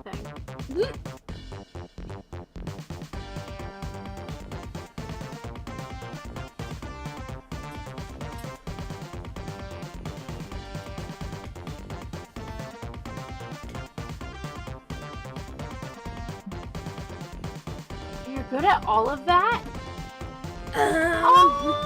He's so cute. Oh my god.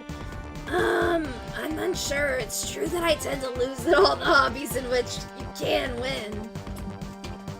But one thing is for sure about each of those hobbies. Victory! I give my very best!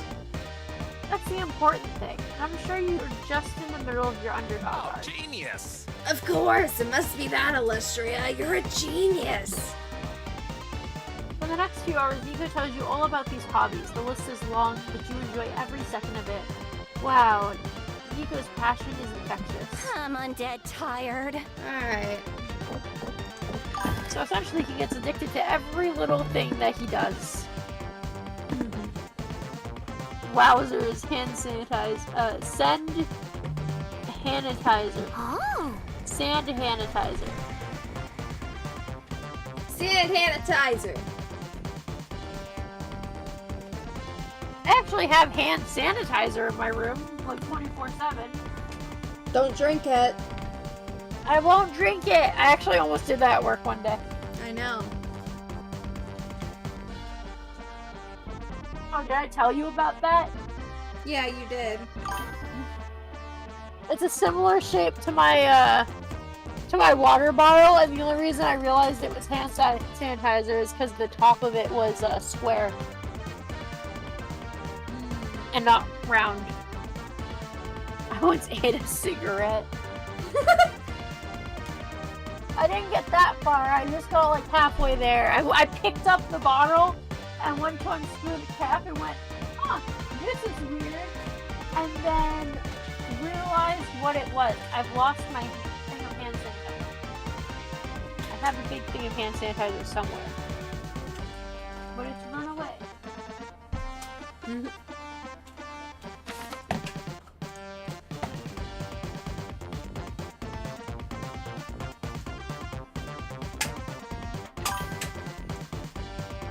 Oh, I found it. You got it? Yeah, I moved it slightly because I was knocking everything over trying to move the fan. I don't smoke, so when people hand me one, I just eat it. That way they'll never give me another one. Dude is literally living his monster from life. Boldness acquired. Heck You go yeah. to the bathroom to skip class because you don't give no F's. Boldness +2. My past. Wanna know how I met Doug? That's surely a story of the past. I'd love to hear it. Great. So Doug and I go way back. We used to go to the same high school. Back then, when I was 13 or 14, I would have the worst nervous breakdowns ever. I can imagine. Being 14 is not easy. Nah, you can't. They were nasty. Nowadays, I only have one or two every now and then, but back then, big yikes. It was super embarrassing. So there was this one day that I accidentally unplugged my earplugs during class, right? Oh, not good. That's an understatement, Iris. All of a sudden, my phone starts banging music out loud for the whole class to hear. Worst of all, it was some J-rock song. I was basically outing myself as a weeb. You could see the judgment in everyone's eyes. I was losing it. I wanted to die so bad, but then Doug, the big nerd that he is, got excited when he realized it was the opening to an anime that he loved. He said it out loud, all hyped, so the class started laughing at both of us. We were still the butt of the joke that day, but we were the butt of the joke together, and that makes anything more bearable. Aww, yeah, it does. From that day on, I felt a little bit less like a weirdo, and a little bit less alone. We've stuck together since. That's so friggin' nice. I hope I can make you feel like that one day. I don't You? think so. But you're one big weirdo. If anything, you sometimes make me think that being a weirdo can be a good thing, you silly goose. Like, I'd totally be the butt of the joke with you any day. I can learn a thing or two from the master of being a butt of jokes. April. Just kidding! Just kidding! Huh? Encouraged by her words, you share with April some of the most legendary times you were the butt of the joke. You almost chokes from laughter, which makes you fuzzy inside. Yeah, the personal combos Anyway, are really sat in nice. the chair and bottom portion collapsed on you. Plus 2 fun. I have I'm so too happy we many got the ideas. personal combos back. Best part of road trip. I agree. I still have like 1 or 2 personal combos I have to get with Damien. And I also have to get the... I haven't been able to do very many runs of road trip. Because the issue with road trip is only one person gets to go after the person they're going for. But also it's so long if you aren't like planning ahead and being super strategic. I'm in the process of doing prom 100%. I was slightly challenged with doing Monster Prom the first game 100%, but it was like a joke for me to do it in the first game in 24 hours, like finish what I had. I was like, there's no way, because I have the second term and first term and this and that. So, but I have a good chunk of it done. I want to say I have like at least a third, if not like maybe 2/5 or like a good chunk of it is done. Not halfway there, but a little less than halfway. Getting all 9 million variations of everything. I know. Yeah. What's even worse though is I feel like I'm betraying my boy when I don't go for him. He misses you, Alestria. Well, that's why I always play as myself, and then I go for him, and then I make the 3 other characters go for all the other guys when I play the first game. But I have every ending that involves Damien. Like, I've experienced everything with Damien in the first game. Me with Aravi. Sweet baby murder goblin. Aww. Damien is a spicy young adult. If you Alright. call him a spicy red baby, he gets upset. He gets mad. Before you know it, the con's almost over. It's time to put the finishing touches on your comic. Bring it home with one last brainstorming session. Show off your walrus impersonation. Attempt to seduce the mayor. Debut your stand-up comedy set. Voice your very knowledgeable opinions on mustard yet again. I need something fun. You need something fun? Comedy. So, comedy set. Ready, set. Alright. Bowel control. What's the one new piece of technology that makes you yearn for the future to come? Bowel control automation system. Perception of aesthetics processor. AI-powered underwear. Eyebrow management system. Which one sounds like either smarts or charm? Smart sounds like bowel control. Or perception sounds like perception of aesthetics sounds like charm. I'd go with that one. It's fucking creativity. What the fuck? Damien's a spicy red man gobbler. Calculator. Let's go. Calculated decisions couldn't be.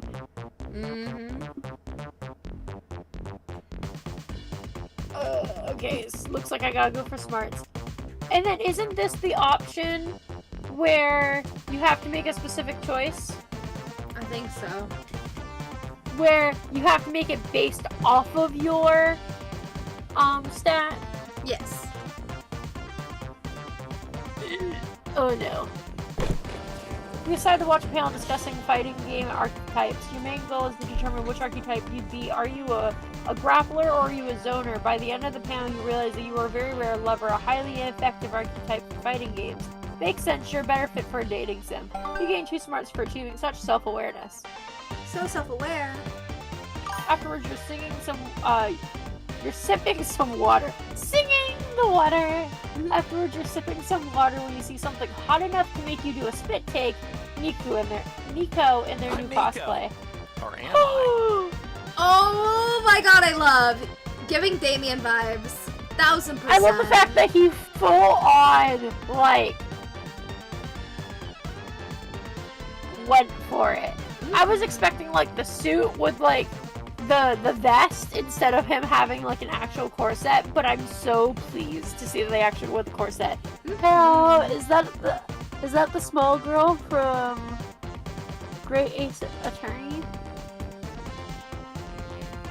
I'm not sure because I haven't seen it. No idea. Choo choo, full steam ahead, punk! Do you get it? Please tell me you get it. I've been working on that pun for 2 hours. Yes, I get it. Good. Anyway, didn't my costume turn out great? I feel amazing, like I could fly a Led Zeppelin all by myself. You could do anything you wanted in that getup. It brings you right back to the future past. Thanks, but I didn't just come here to show off. I need your help deciding what my act should be for the talent portion of the Cosplay Grand Prix. I'm flattered, but are you sure you want my help after what happened last time? Yep, I still trust you wholeheartedly, even though you've given me no reason to do so. I assume it's because I'm developing feelings for you.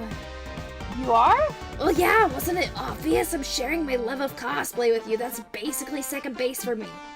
So, do you have any ideas where my talent act should be? We have all the time in the world to think of something. Assuming all the time in the world is less than 24 hours, cause that's when the contest starts. Time is of the essence. What talent should Nico perform to win the cosplay Grand Prix? Steampunk has something to do with steam, you think. Have Nico make a steamy entrance by renting a fog machine. Steampunk always has charismatic automation companions. Glue some googly eyes to a toaster and hope the audience doesn't have much of a high bar. I'm gonna double check when the seconds, like the stat check changes.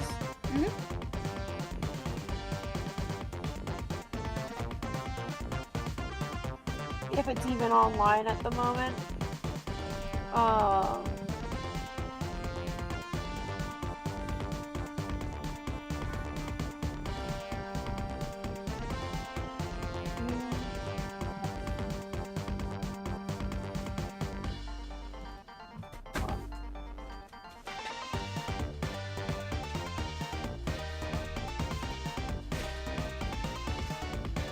Pretty sure it's the second one.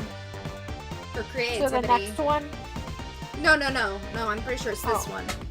But what I'm saying is I'm pretty sure you'd have to choose the second one, because I think that's creativity.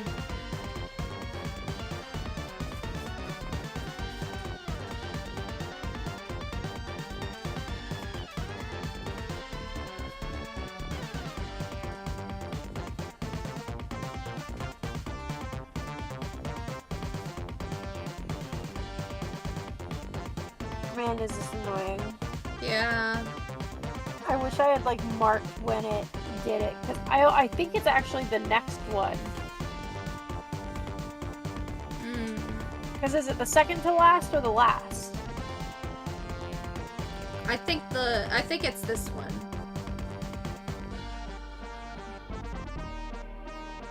Whatever this one is. Actually, a timely jest.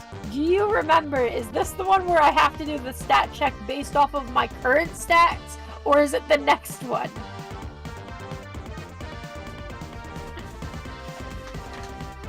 I don't think they've played this one. Worth a shot to ask.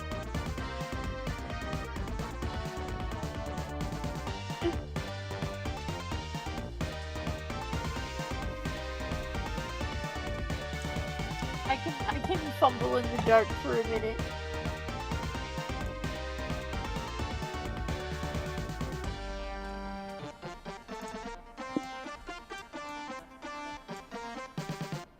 Because I would love to do this one, but I don't want to choose that one if I can't.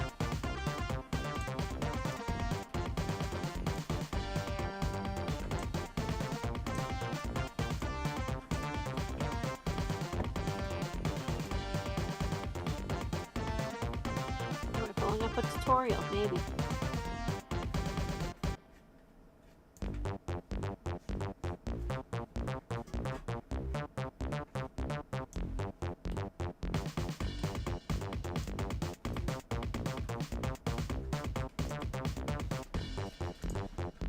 Maybe trying to be sneaky. You try to be sneaky.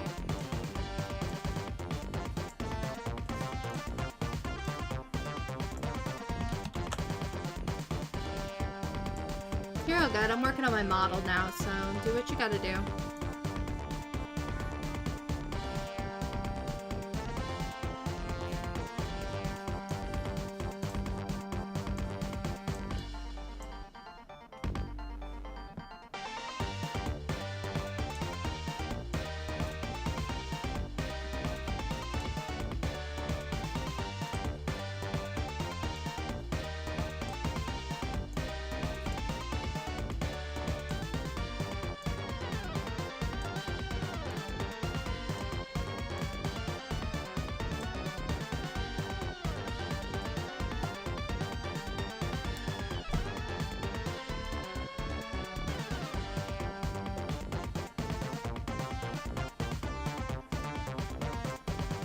I think those are all just the...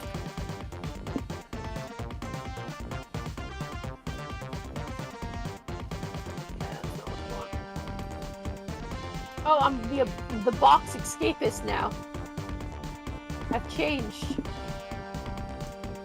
Alright, looks like I'll do this one. Okay, yes, you were right, Iris. I was right. Let's go. I love it!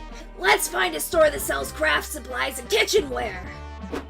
After a long night of crafting, it's the day of cosplay Grand Prix. Nico makes their grand entrance with their pet automation. Ta-da! Beat Toastworth! My steampunk... God! Ta-da! Meet Toastworth! My steampunk robo-butler! Are you serious? That's just a toaster with googly eyes. Don't talk down to Toastworth! He tutored my children! The crowd starts booing Nico's toaster. Thank goodness you thought ahead and put some plants in the audience. How ironic. None of these so-called steampunk fans have any imagination. The horribleness of the toaster butler is what makes it such a compelling, ironic sidekick. Robo Butler's a total cutie patootie. I wasn't even sponsored to say that. Money! Bribed is a better word for it. I'm gonna top up that $20 Celestia. What? Wait, yeah. Woo! Nice toaster, Nico! I'm gonna shout loud enough to drown out anyone who disagrees. Woo! Oh, you guys, thanks for believing in Toastworth and me. Your plants are just enough to turn the judges to Nico's side. Election rigging wins again. You gain 2 creativity. I'm fully charged. I'm fully charged. Let's go. What do I need? Looks like charm. You find a poster you like in a commercial stand. It costs $3.99 Monster dollars. Then you buy a cool Zine for $2.99 Monster dollars. Then a set of anime badges for $1.99 Monster dollars. Then you buy a pack of gum for $99 Monster dollars. You have loose coins jiggling in your pocket. It's annoying. You can just go through it. Later, you and April's clown egg are having one of your now frequent heart-to-heart chats. Tell me! I don't want this ending! Can I tell you a secret, little April? I think I'm really starting to like Big April, and this might be crazy, but I think she might like me too. You can't tell her, okay? Not even the telepathic connection I'm convinced you to share. Then your alarm goes off. April's done with work for the day. You stuff little April in your pocket and run to meet with her big sister. Hi, cutie pie. Hi, Iris. It's great to see you. What do you want to do now that I'm free? Whatever you feel like. I'm just hope nobody tries to split us up this time. Same. How crazy would it be if that happened again? Who would even try to come between us now? A jealous ex, or maybe the government? Well, anyway, I was thinking we could... It's Me. Hey, April! I've been looking all over for you. I met this guy that you have to date. Huh? Since when do you like to play matchmaker, Nico? Since right now, meet my new friend and your soulmate, Serpientito. Hola, my sweet tropical flower. Let me wrap myself around your gorgeous, delicious throat. You're joking, right? I'm looking disrespectfully. That's crazy. That's crazy. At who? Who are you looking disrespectfully at? Is it the snake guy? I think it's a snake eye.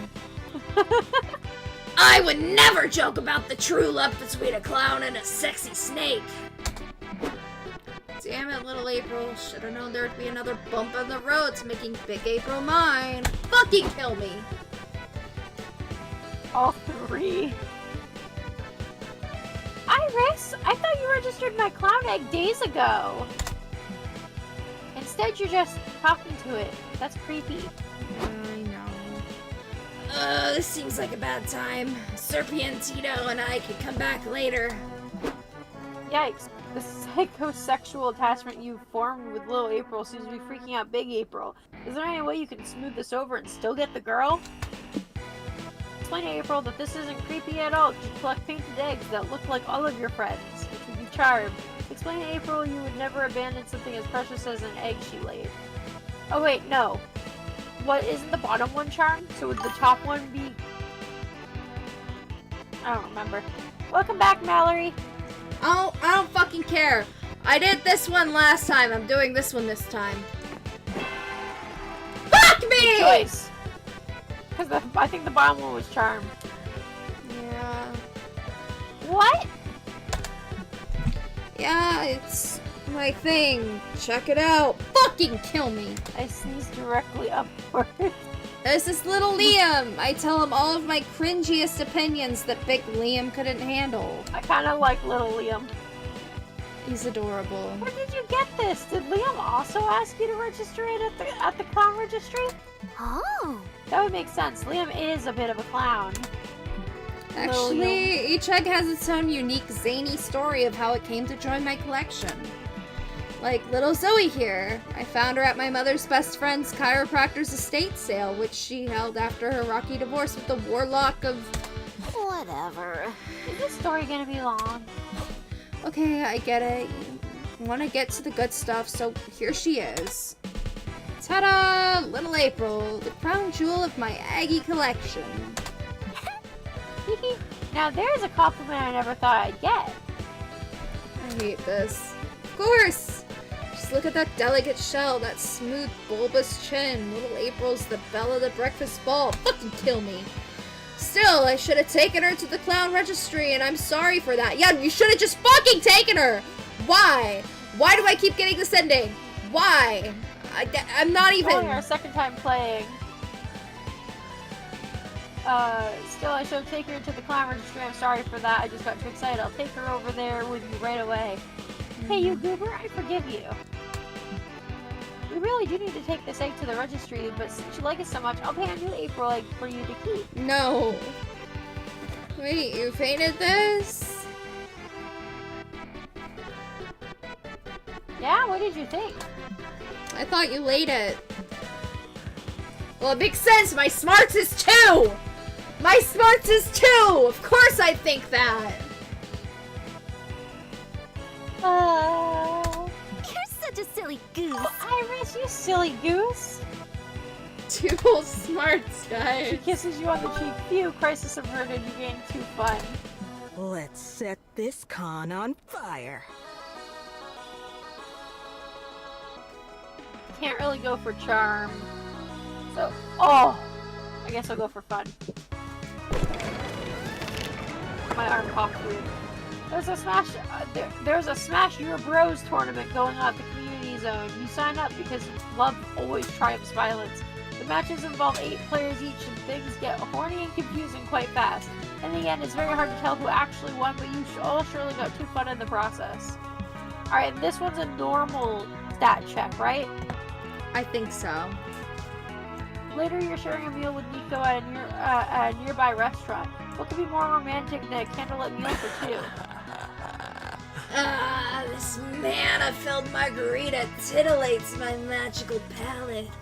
My spell slots are fully replenished. Well, maybe it'd be more romantic if they weren't cosplaying right now, but hey, Nico wouldn't be Nico if they weren't wearing cosplay.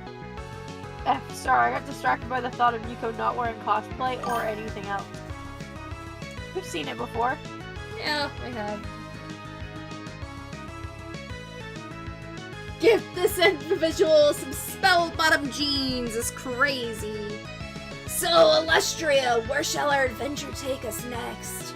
Perhaps to the tailor? I'm overdue for a new robe. I mean, fun fact, at the beginning of this game, when we saw him without any cosplay on, I commented on how he looks so naked. Yeah. Maybe, but I was wondering if we could do something more. Oh, I see what you mean. You want to swap backstories? Mine is long since wizardry is older than time itself, but I'll start at the beginning when my mother and father felt their first lusty urge towards each other. No, I don't want to hear about your parents' lusty urges. Why not? Right, I'm so sorry. How about we do something totally unsexy to get it off your mind? Oh, I got a spell just for that. He sounds so gay for a second there. That was crazy. I know. Let's take the wizard's vow of celibacy to strengthen our magical bonds. Alakazam, celibacy rocks. Abraca don't. Look at my cock. No, Abraca do want to see Nico's cock or third tongue, whatever they've got going on down there. Getting them to break character is out of the question, but surely wizards do sexy things too. How can you bring this encounter to the next level? Wizard challenge, can they use their magic staff to make your clothes disappear? Play White Wizard, the fantasy version of playing doctor. Nico will use their magic to tend to your wound. Wink. So this one's obviously charmed. This one sounds like fun. I also think this one would be funny. Now you're talking. A wizard challenge? I accept! Reminds me of my favorite party game, Tipsy Wizard. Nico leads you back to their hotel room. You silently thank yourself for saving your last good pair of underwear for today. Behold, the place where I cast my most enchanting spells! Lay on the summoning circle and we'll see what my magic staff can make rise. Nico uses the staff to remove your clothes. Did you become the turtle that's humping a shoe? Yes! But much faster? Yes! A faster version of the turtle that humps the shoe. Yes! Don't you dare clip that later. I don't need to clip it. I just need to shake my head disapprovingly at you. And then I'll clip it later to show Breadman. Anyway. Okay, you're right. I won't clip it later. I'll do it right now so we don't forget. No. Won't do it on yours so you can't delete it. Fuck, man. Got me fucked up.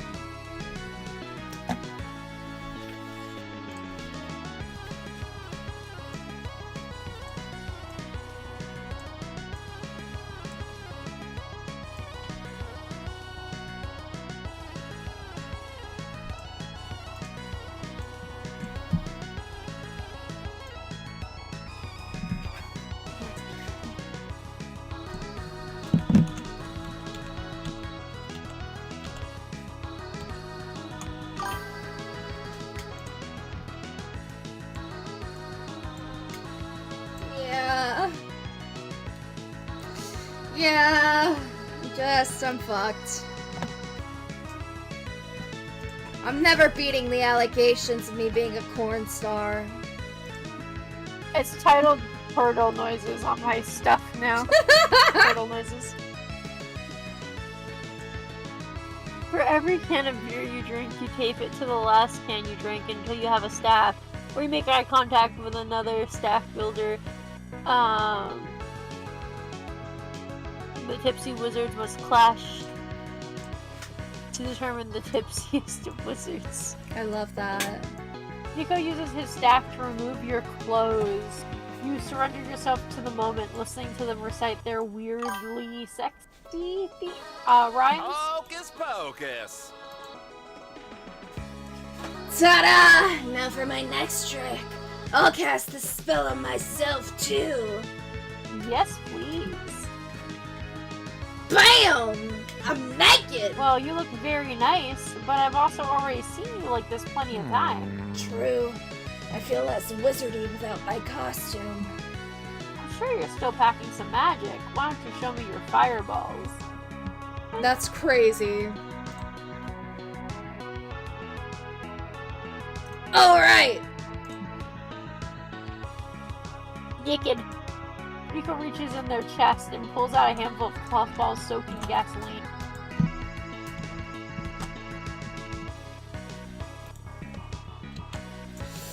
I completely forgot I made this prop. Check it out! Nico lights the fireball aflame. They're very flammable. Things are heating up in here. He really is like a more innocent Damien. Yes. By which I mean the room caught fire and they had to evacuate the entire hotel.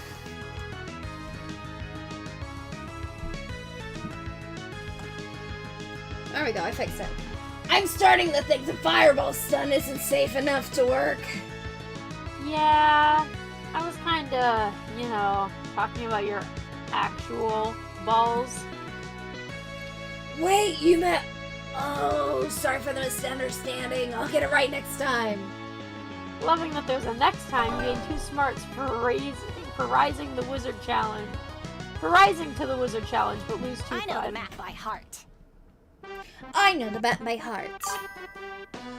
Alright, let's go. Next time. What can I even go for? I'm hoping my creativity isn't too high, / charm isn't too low, but we'll see. You're outside the comm, we see a bunch of sleepy looking people sitting down. Hey, welcome to the Smoker's Lounge, one of them says to you. There's no Smoker's Lounge, so we decided to make one out here. Want a puff, he asks? You've seen too many PSAs to say yes to drugs, but you strike up a conversation with them while they get high off their butts. They have very interesting opinions on snacks, ASMR videos, and 2001 A Space Odyssey. Listening to them and inhaling their weed fumes gives you 2 creativity. Nice! Sometime later, you and April are chilling in the hotel watching the original Godzilla movie together. I love this part. Don't tell anyone, but I had a huge crush on the Kaiju when I was a kid. So Oh, cute. those pajamas are so cute. I want You them. reach for your drink at the same time April leans forward, resulting in your Tora. hand brushing against her thigh. My cat's fucking with my shit. Hold on. I want those pajamas. I want him to. I can't wear pink like that, or I would want them. I want If they were them. like blue or something, it would work. I'd wear them even if they're pink. I'm I not like 'em. making that noise. Ooh. Huh? They wouldn't fit me well, but I want them. I think her body proportions are kind of similar to mine. Yeah. Sorry, that's so embarrassing. Don't apologize. I think your balloon mascots are endearing, actually. And mean, and a bit terrifying, but sure, endearing is the is the adjective you're going with. Tora! Tora, stop! Tora. Okay, that's it. You're going in the pants again. Yep, nope. It's pant jail for you. Come on. Sorry, guys. I gotta trap my cat. Why don't you get like a little crate or something for when they're misbehaving? I have one, but it's torn down right now. There we go. Oh. She's trapped now. My body proportion's more like Doug's. There we go. This isn't Pantman. Pant, yeah. Yeah, you love being in the pants, don't you, kitty? My waist or my my hips are a little bit wider than April's, but otherwise very similar body proportion. Well, and I'm a little bit more muscular in general overall, but I have a similar body type to got her. the somewhat. dad bod thing going on. Except I have wider hips and a smaller bust. Stop. Oh, thanks. If I had to have these mascots, I'm glad my agency let me pick balloon animals. They're very important to clown culture, you know? You do have to have them, though. You've talked about how it's in the contract. Maybe I could show you how to make one. Yeah, show me. Yeah, I'd love it. April gets a balloon and positions herself behind you, guiding your hands through the motions. Oh, this is like the ghost scene. So cool. You want to blow in enough air to inflate it, but not so much that you pop it immediately. Okay. That little meowser sure sounds like a goober. Yeah, she's like 4 months old. She's a playful little freak. I love her though. Love you, little crazy girl. Got it. Edge the balloon. You're such a silly Oh, goose. you silly goose! Now what do you say we make this balloon doggy style? Doggy style. Twisty here and make the snout, and here to make the legs. No, over here. You're so close. Yes, yes, yes! Oh my gosh, you did it! Thanks. Do you want a Cupid? Sure, you know, exchanging balloon animals is a form of clown courtship back in the day. Aww.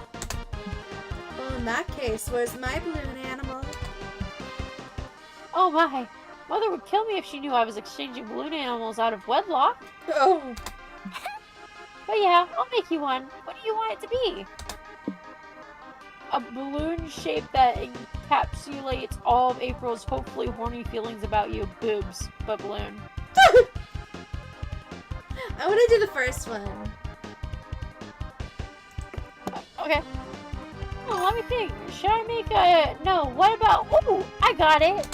Boo balloons. April grabs a new balloon and blows it up. You wait for her to make some sort of shape, but she just hands it to you. Here you go. What do you think? You were expecting her to make something more complicated than a single oblong balloon. But she doesn't actually like you all that much. Oh. It's nice. Is it a worm? Oh. No, it's an erection. I thought it'd be funny. Oh, I see. So this is like your balloon boner for me, huh? You and April share some intense eye contact as you fondle her plastic erection. You run a finger along the shaft. April's eyes are glued to your finger. Is she sweating? When you get to the end of the balloon boner, you accidentally prick it with your fingernail and pop it. Squeal! Damn it. Sorry, I didn't mean to do that. Sorry. Gotta No, go. it's totally fine. Anyway, sorry, but I gotta go to the bathroom right now. She has a balloon Just give king! April a balloon-gasm. I gave That's her... worth at least 2 charm, but you lose 2 fun. Yeah, that's fine. That works in my favor. Shit. That was crazy.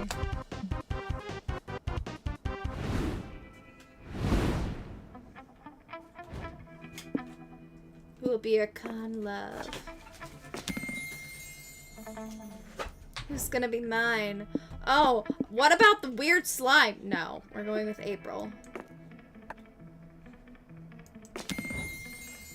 Tora, chill the fuck out. Finally, the art gang gathers around to put all the pieces of your greatest masterpiece together. Time to see the fruits of your labor. Space Heist is a comic about a heist in space that follows the charismatic ragtag team of outlaws with a unique set of skills. Faith, a hacker who can do magic with a keyboard, is evading the law because she leaked the files on Jupiter's darkest secret. Suzanne, a seasoned spaceship pilot who desperately needs the money to buy the rights to the letter W. Peculester, an android who wants to learn all about the thrills of life. His tech provides a valuable resource to the adventure, a metal clock that also serves as a deadly projectile. And the band leader, Valerie. She's a space pirate with a thirst for money and a score to settle. Together they will aim for one thing no one in the galaxy has ever dared to steal, the sun's secret caramel core. God damn it, Calculaster! I told you never to attempt to do stand-up comedy! I had to risk it.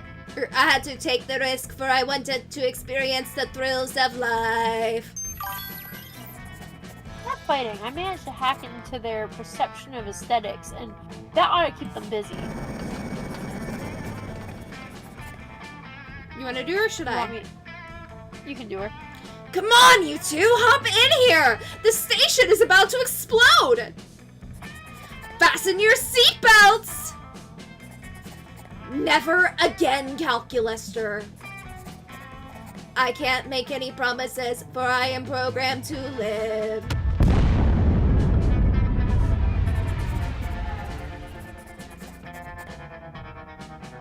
Cat? Our heroes escaped by the skin of their teeth, but by blowing up the space station, could they have also blown their cover? To be continued. The fun after party is approaching. I'm gonna get ejected. Yo ho, the ducky life for me! You finally gather your courage and ask the con's steamiest cosplayer to go to the con after party with you. Oh! Of course I'll go to the party with you. It's the least I could do. Without you, I never would have won the cosplay Grand Prix. Or even really known what steampunk is. I still don't think I fully understand it, to be quite honest with you. Who cares? The important thing is that I looked great in that corset. I think you looked even better with it off, though. You flirt. Okay. The party was great, but the sex afterwards was even greater. Ooh, look at that! He has something under the chest. He has, like, the actual, like, undergarment. He's wearing his pants. Alright, so it's confirmed he's constantly wearing a thong while inside of the treasure chest. Or he's just going commando. I claim thong. The only steampunk I care about is this steamed punk. Getting all of Nico's cogs, gears, whistles, bustles, and buttons off was kind of foreplay in of itself. Maybe that's what steampunk is truly all about. Having the steamiest, most convoluted sex known to monster kind. Oh, sexy. You finally gather your courage to ask your favorite clown to go to the con after party with you. The after party, huh? I'm surprised you're not inviting little April. I hate it! Why, little April? Why? Nah, I put that phase behind me now. Egg. Well, that's good, because I really do like you. Oh? Hong Kong! So, how about I pick you up at 8? Hong Kong! Yeah! We did it, old friend. The after party was great, Fucking but the end of the kill me. night was even better. Come here, you silly April goose. took you back to her place and showed you a good time with her balloon room. It was a sight to behold. Before I seen this ending. I know. Awoka! In a way, you're grateful for all the hoops you had to jump through to date her, since they led to this night of warm, balloony bliss. So To be fucking fair, I don't weird. think we did the balloon thing last time, which ties into this ending even more. And soon after the con was over, you and April went together to give little April to the Clown Egg Registry. It was a tearful farewell. Hong Kong. Hong Kong.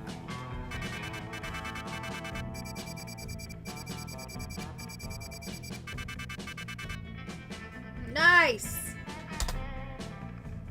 We did it, team! Can I read this one? Yeah.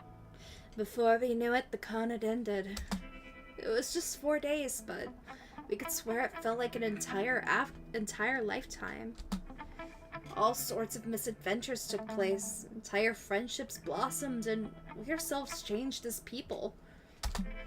The idea of going back to our day-to-day lives made us a bit disoriented. Awooga after party. Yeah! Promises were made of not growing apart, of meeting again soon. Still, we would lie if we said it didn't feel a bit sad to leave all of that behind. But as each of us went our own way, we realized that wherever we went, these people would be there with us. And with that came the truth that to this day we hold close to our hearts. That no matter where we are, we belong. It's a thought that still gives us warmth, that makes us feel once again young and unafraid. And it reminds us that even as the years go by, we will always be ready to start. Sorry, I had to. Those are my favorite lines, and you know it. I know, it's so good. I like how Nico's so sad that like we're all leaving because like the con's over. It won't happen with me. We were meant to trust each other. This is our anime ending song, team! Look at her practicing. Whoa! Oh. I don't think I actually paid attention last time. Dama was getting painted like a French girl.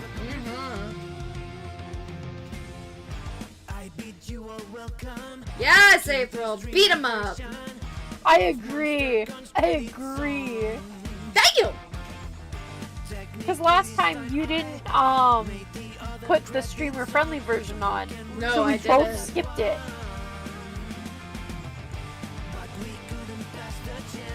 They have a different song for the streamer friendly version too. Yeah.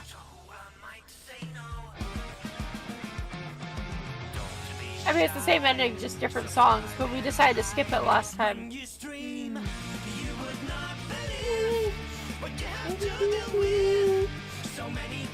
Actually, I think I was talking to you and wasn't looking at all. Because I was like, wait, do you have the streamer-friendly version on? Because I was like, I don't think you went into settings at all. You just joined my game. Yeah. And then I was like, you need to skip it right now. It's so cute.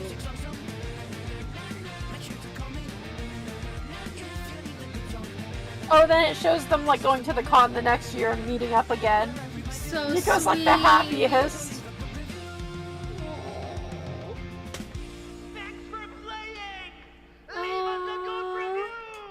I love that!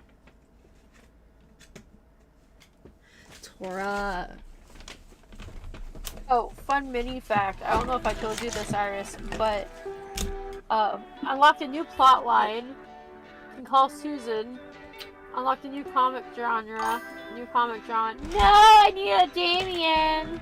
We'll get him someday. Micro fact. Oh, I like this one. Little freak.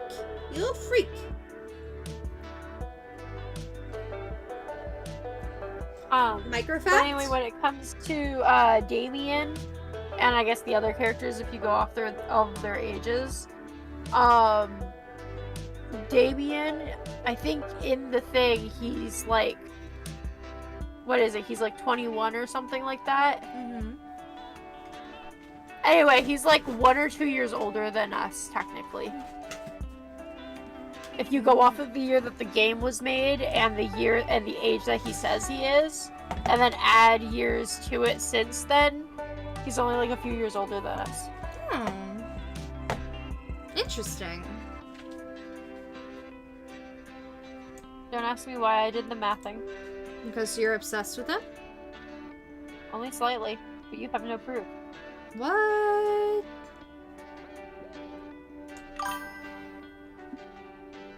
Damien math. Math plus Damien? Wild combo.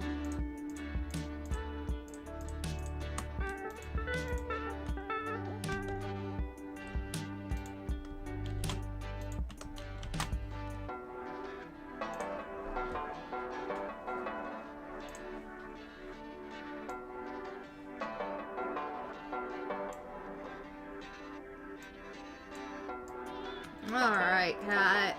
I think I'm gonna have to end it here because I'm afraid my cat's gonna start chewing at my wires. Alright, I'm just clicking through all the thingies and stuff and... as I do. I like to see all the new stuff and let stream see all the new stuff. Yeah, actually, I need to do that too. I claim we can plan for some more tomorrow. Yeah, absolutely. So, because I typically get up at like 6:30 and then go do the stuff at my neighbor's, if I get done with my chores by like around, we'll say like 10 a.m. EST, do you want to do something around then? Yeah, absolutely. Okay. Give me a call if I'm not awake. I will bring you aggressively. Yes, please do. Because I love MonsterCon and I just want to play it so bad. I love April's Aphrodite outfit. It's so cute. I don't know what time zone are you in? Because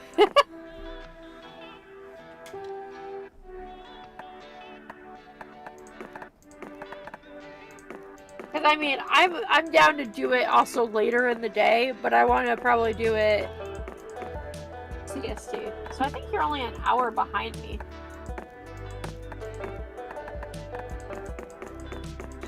There's so many fucking outfits that Nico has. Holy shit. Yeah, you're only an hour behind me. So like 10 a.m.-ish would be like 9 a.m.-ish. And I mean, that's approximately when I would be done chores. So I should pass out now. Probably. I have to be up in 3 hours, so I gotta go grab my charger from downstairs. Okay. I had so much fun. I was just goofing off and like just enjoying being able to sit and play games. Yeah, it's always fun Am I going to playing hate games myself with you. in the morning? Yes, because I'm not gonna have. I haven't had energy to like get up at all for a while now, but that's because I've just been non-stop moving. Yeah. Now I have to set a whole bunch of alarms. My first alarm is gonna go off at 5:30, so 2.5 hours from now.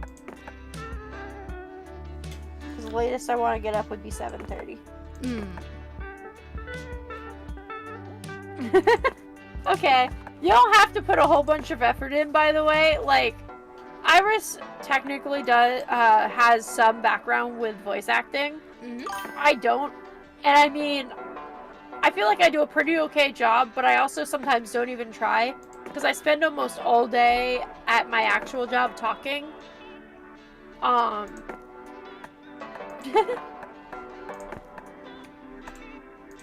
okay. Makes sense. I'm semi-lucky. My voice carries, I'm a loud bean, but also, if I don't talk for a while, that's when my throat starts to have issues. What I am gonna have to watch is how much soda I drink tomorrow, because I may or may not have drank like 3 cans of soda, and now my tongue feels like blah.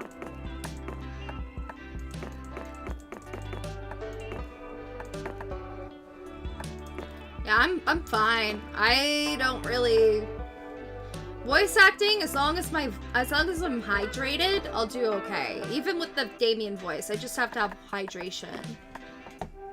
There's one voice, I think it was Damien's original voice that you were doing that like absolutely killed your throat. Yeah, and then I developed it so it's not as bad. It sounds almost the same, but it works better. Yeah. Anyway, thank you to everyone who's currently watching. Thank you to everyone who's going to watch this in the future. Have a good day, night, whatever time it is for you. And, yeah, I'm hoping we'll be back sometime around, like, 10, 11 o'clock-ish. Yeah. See you guys. Bye-bye. Bye-bye.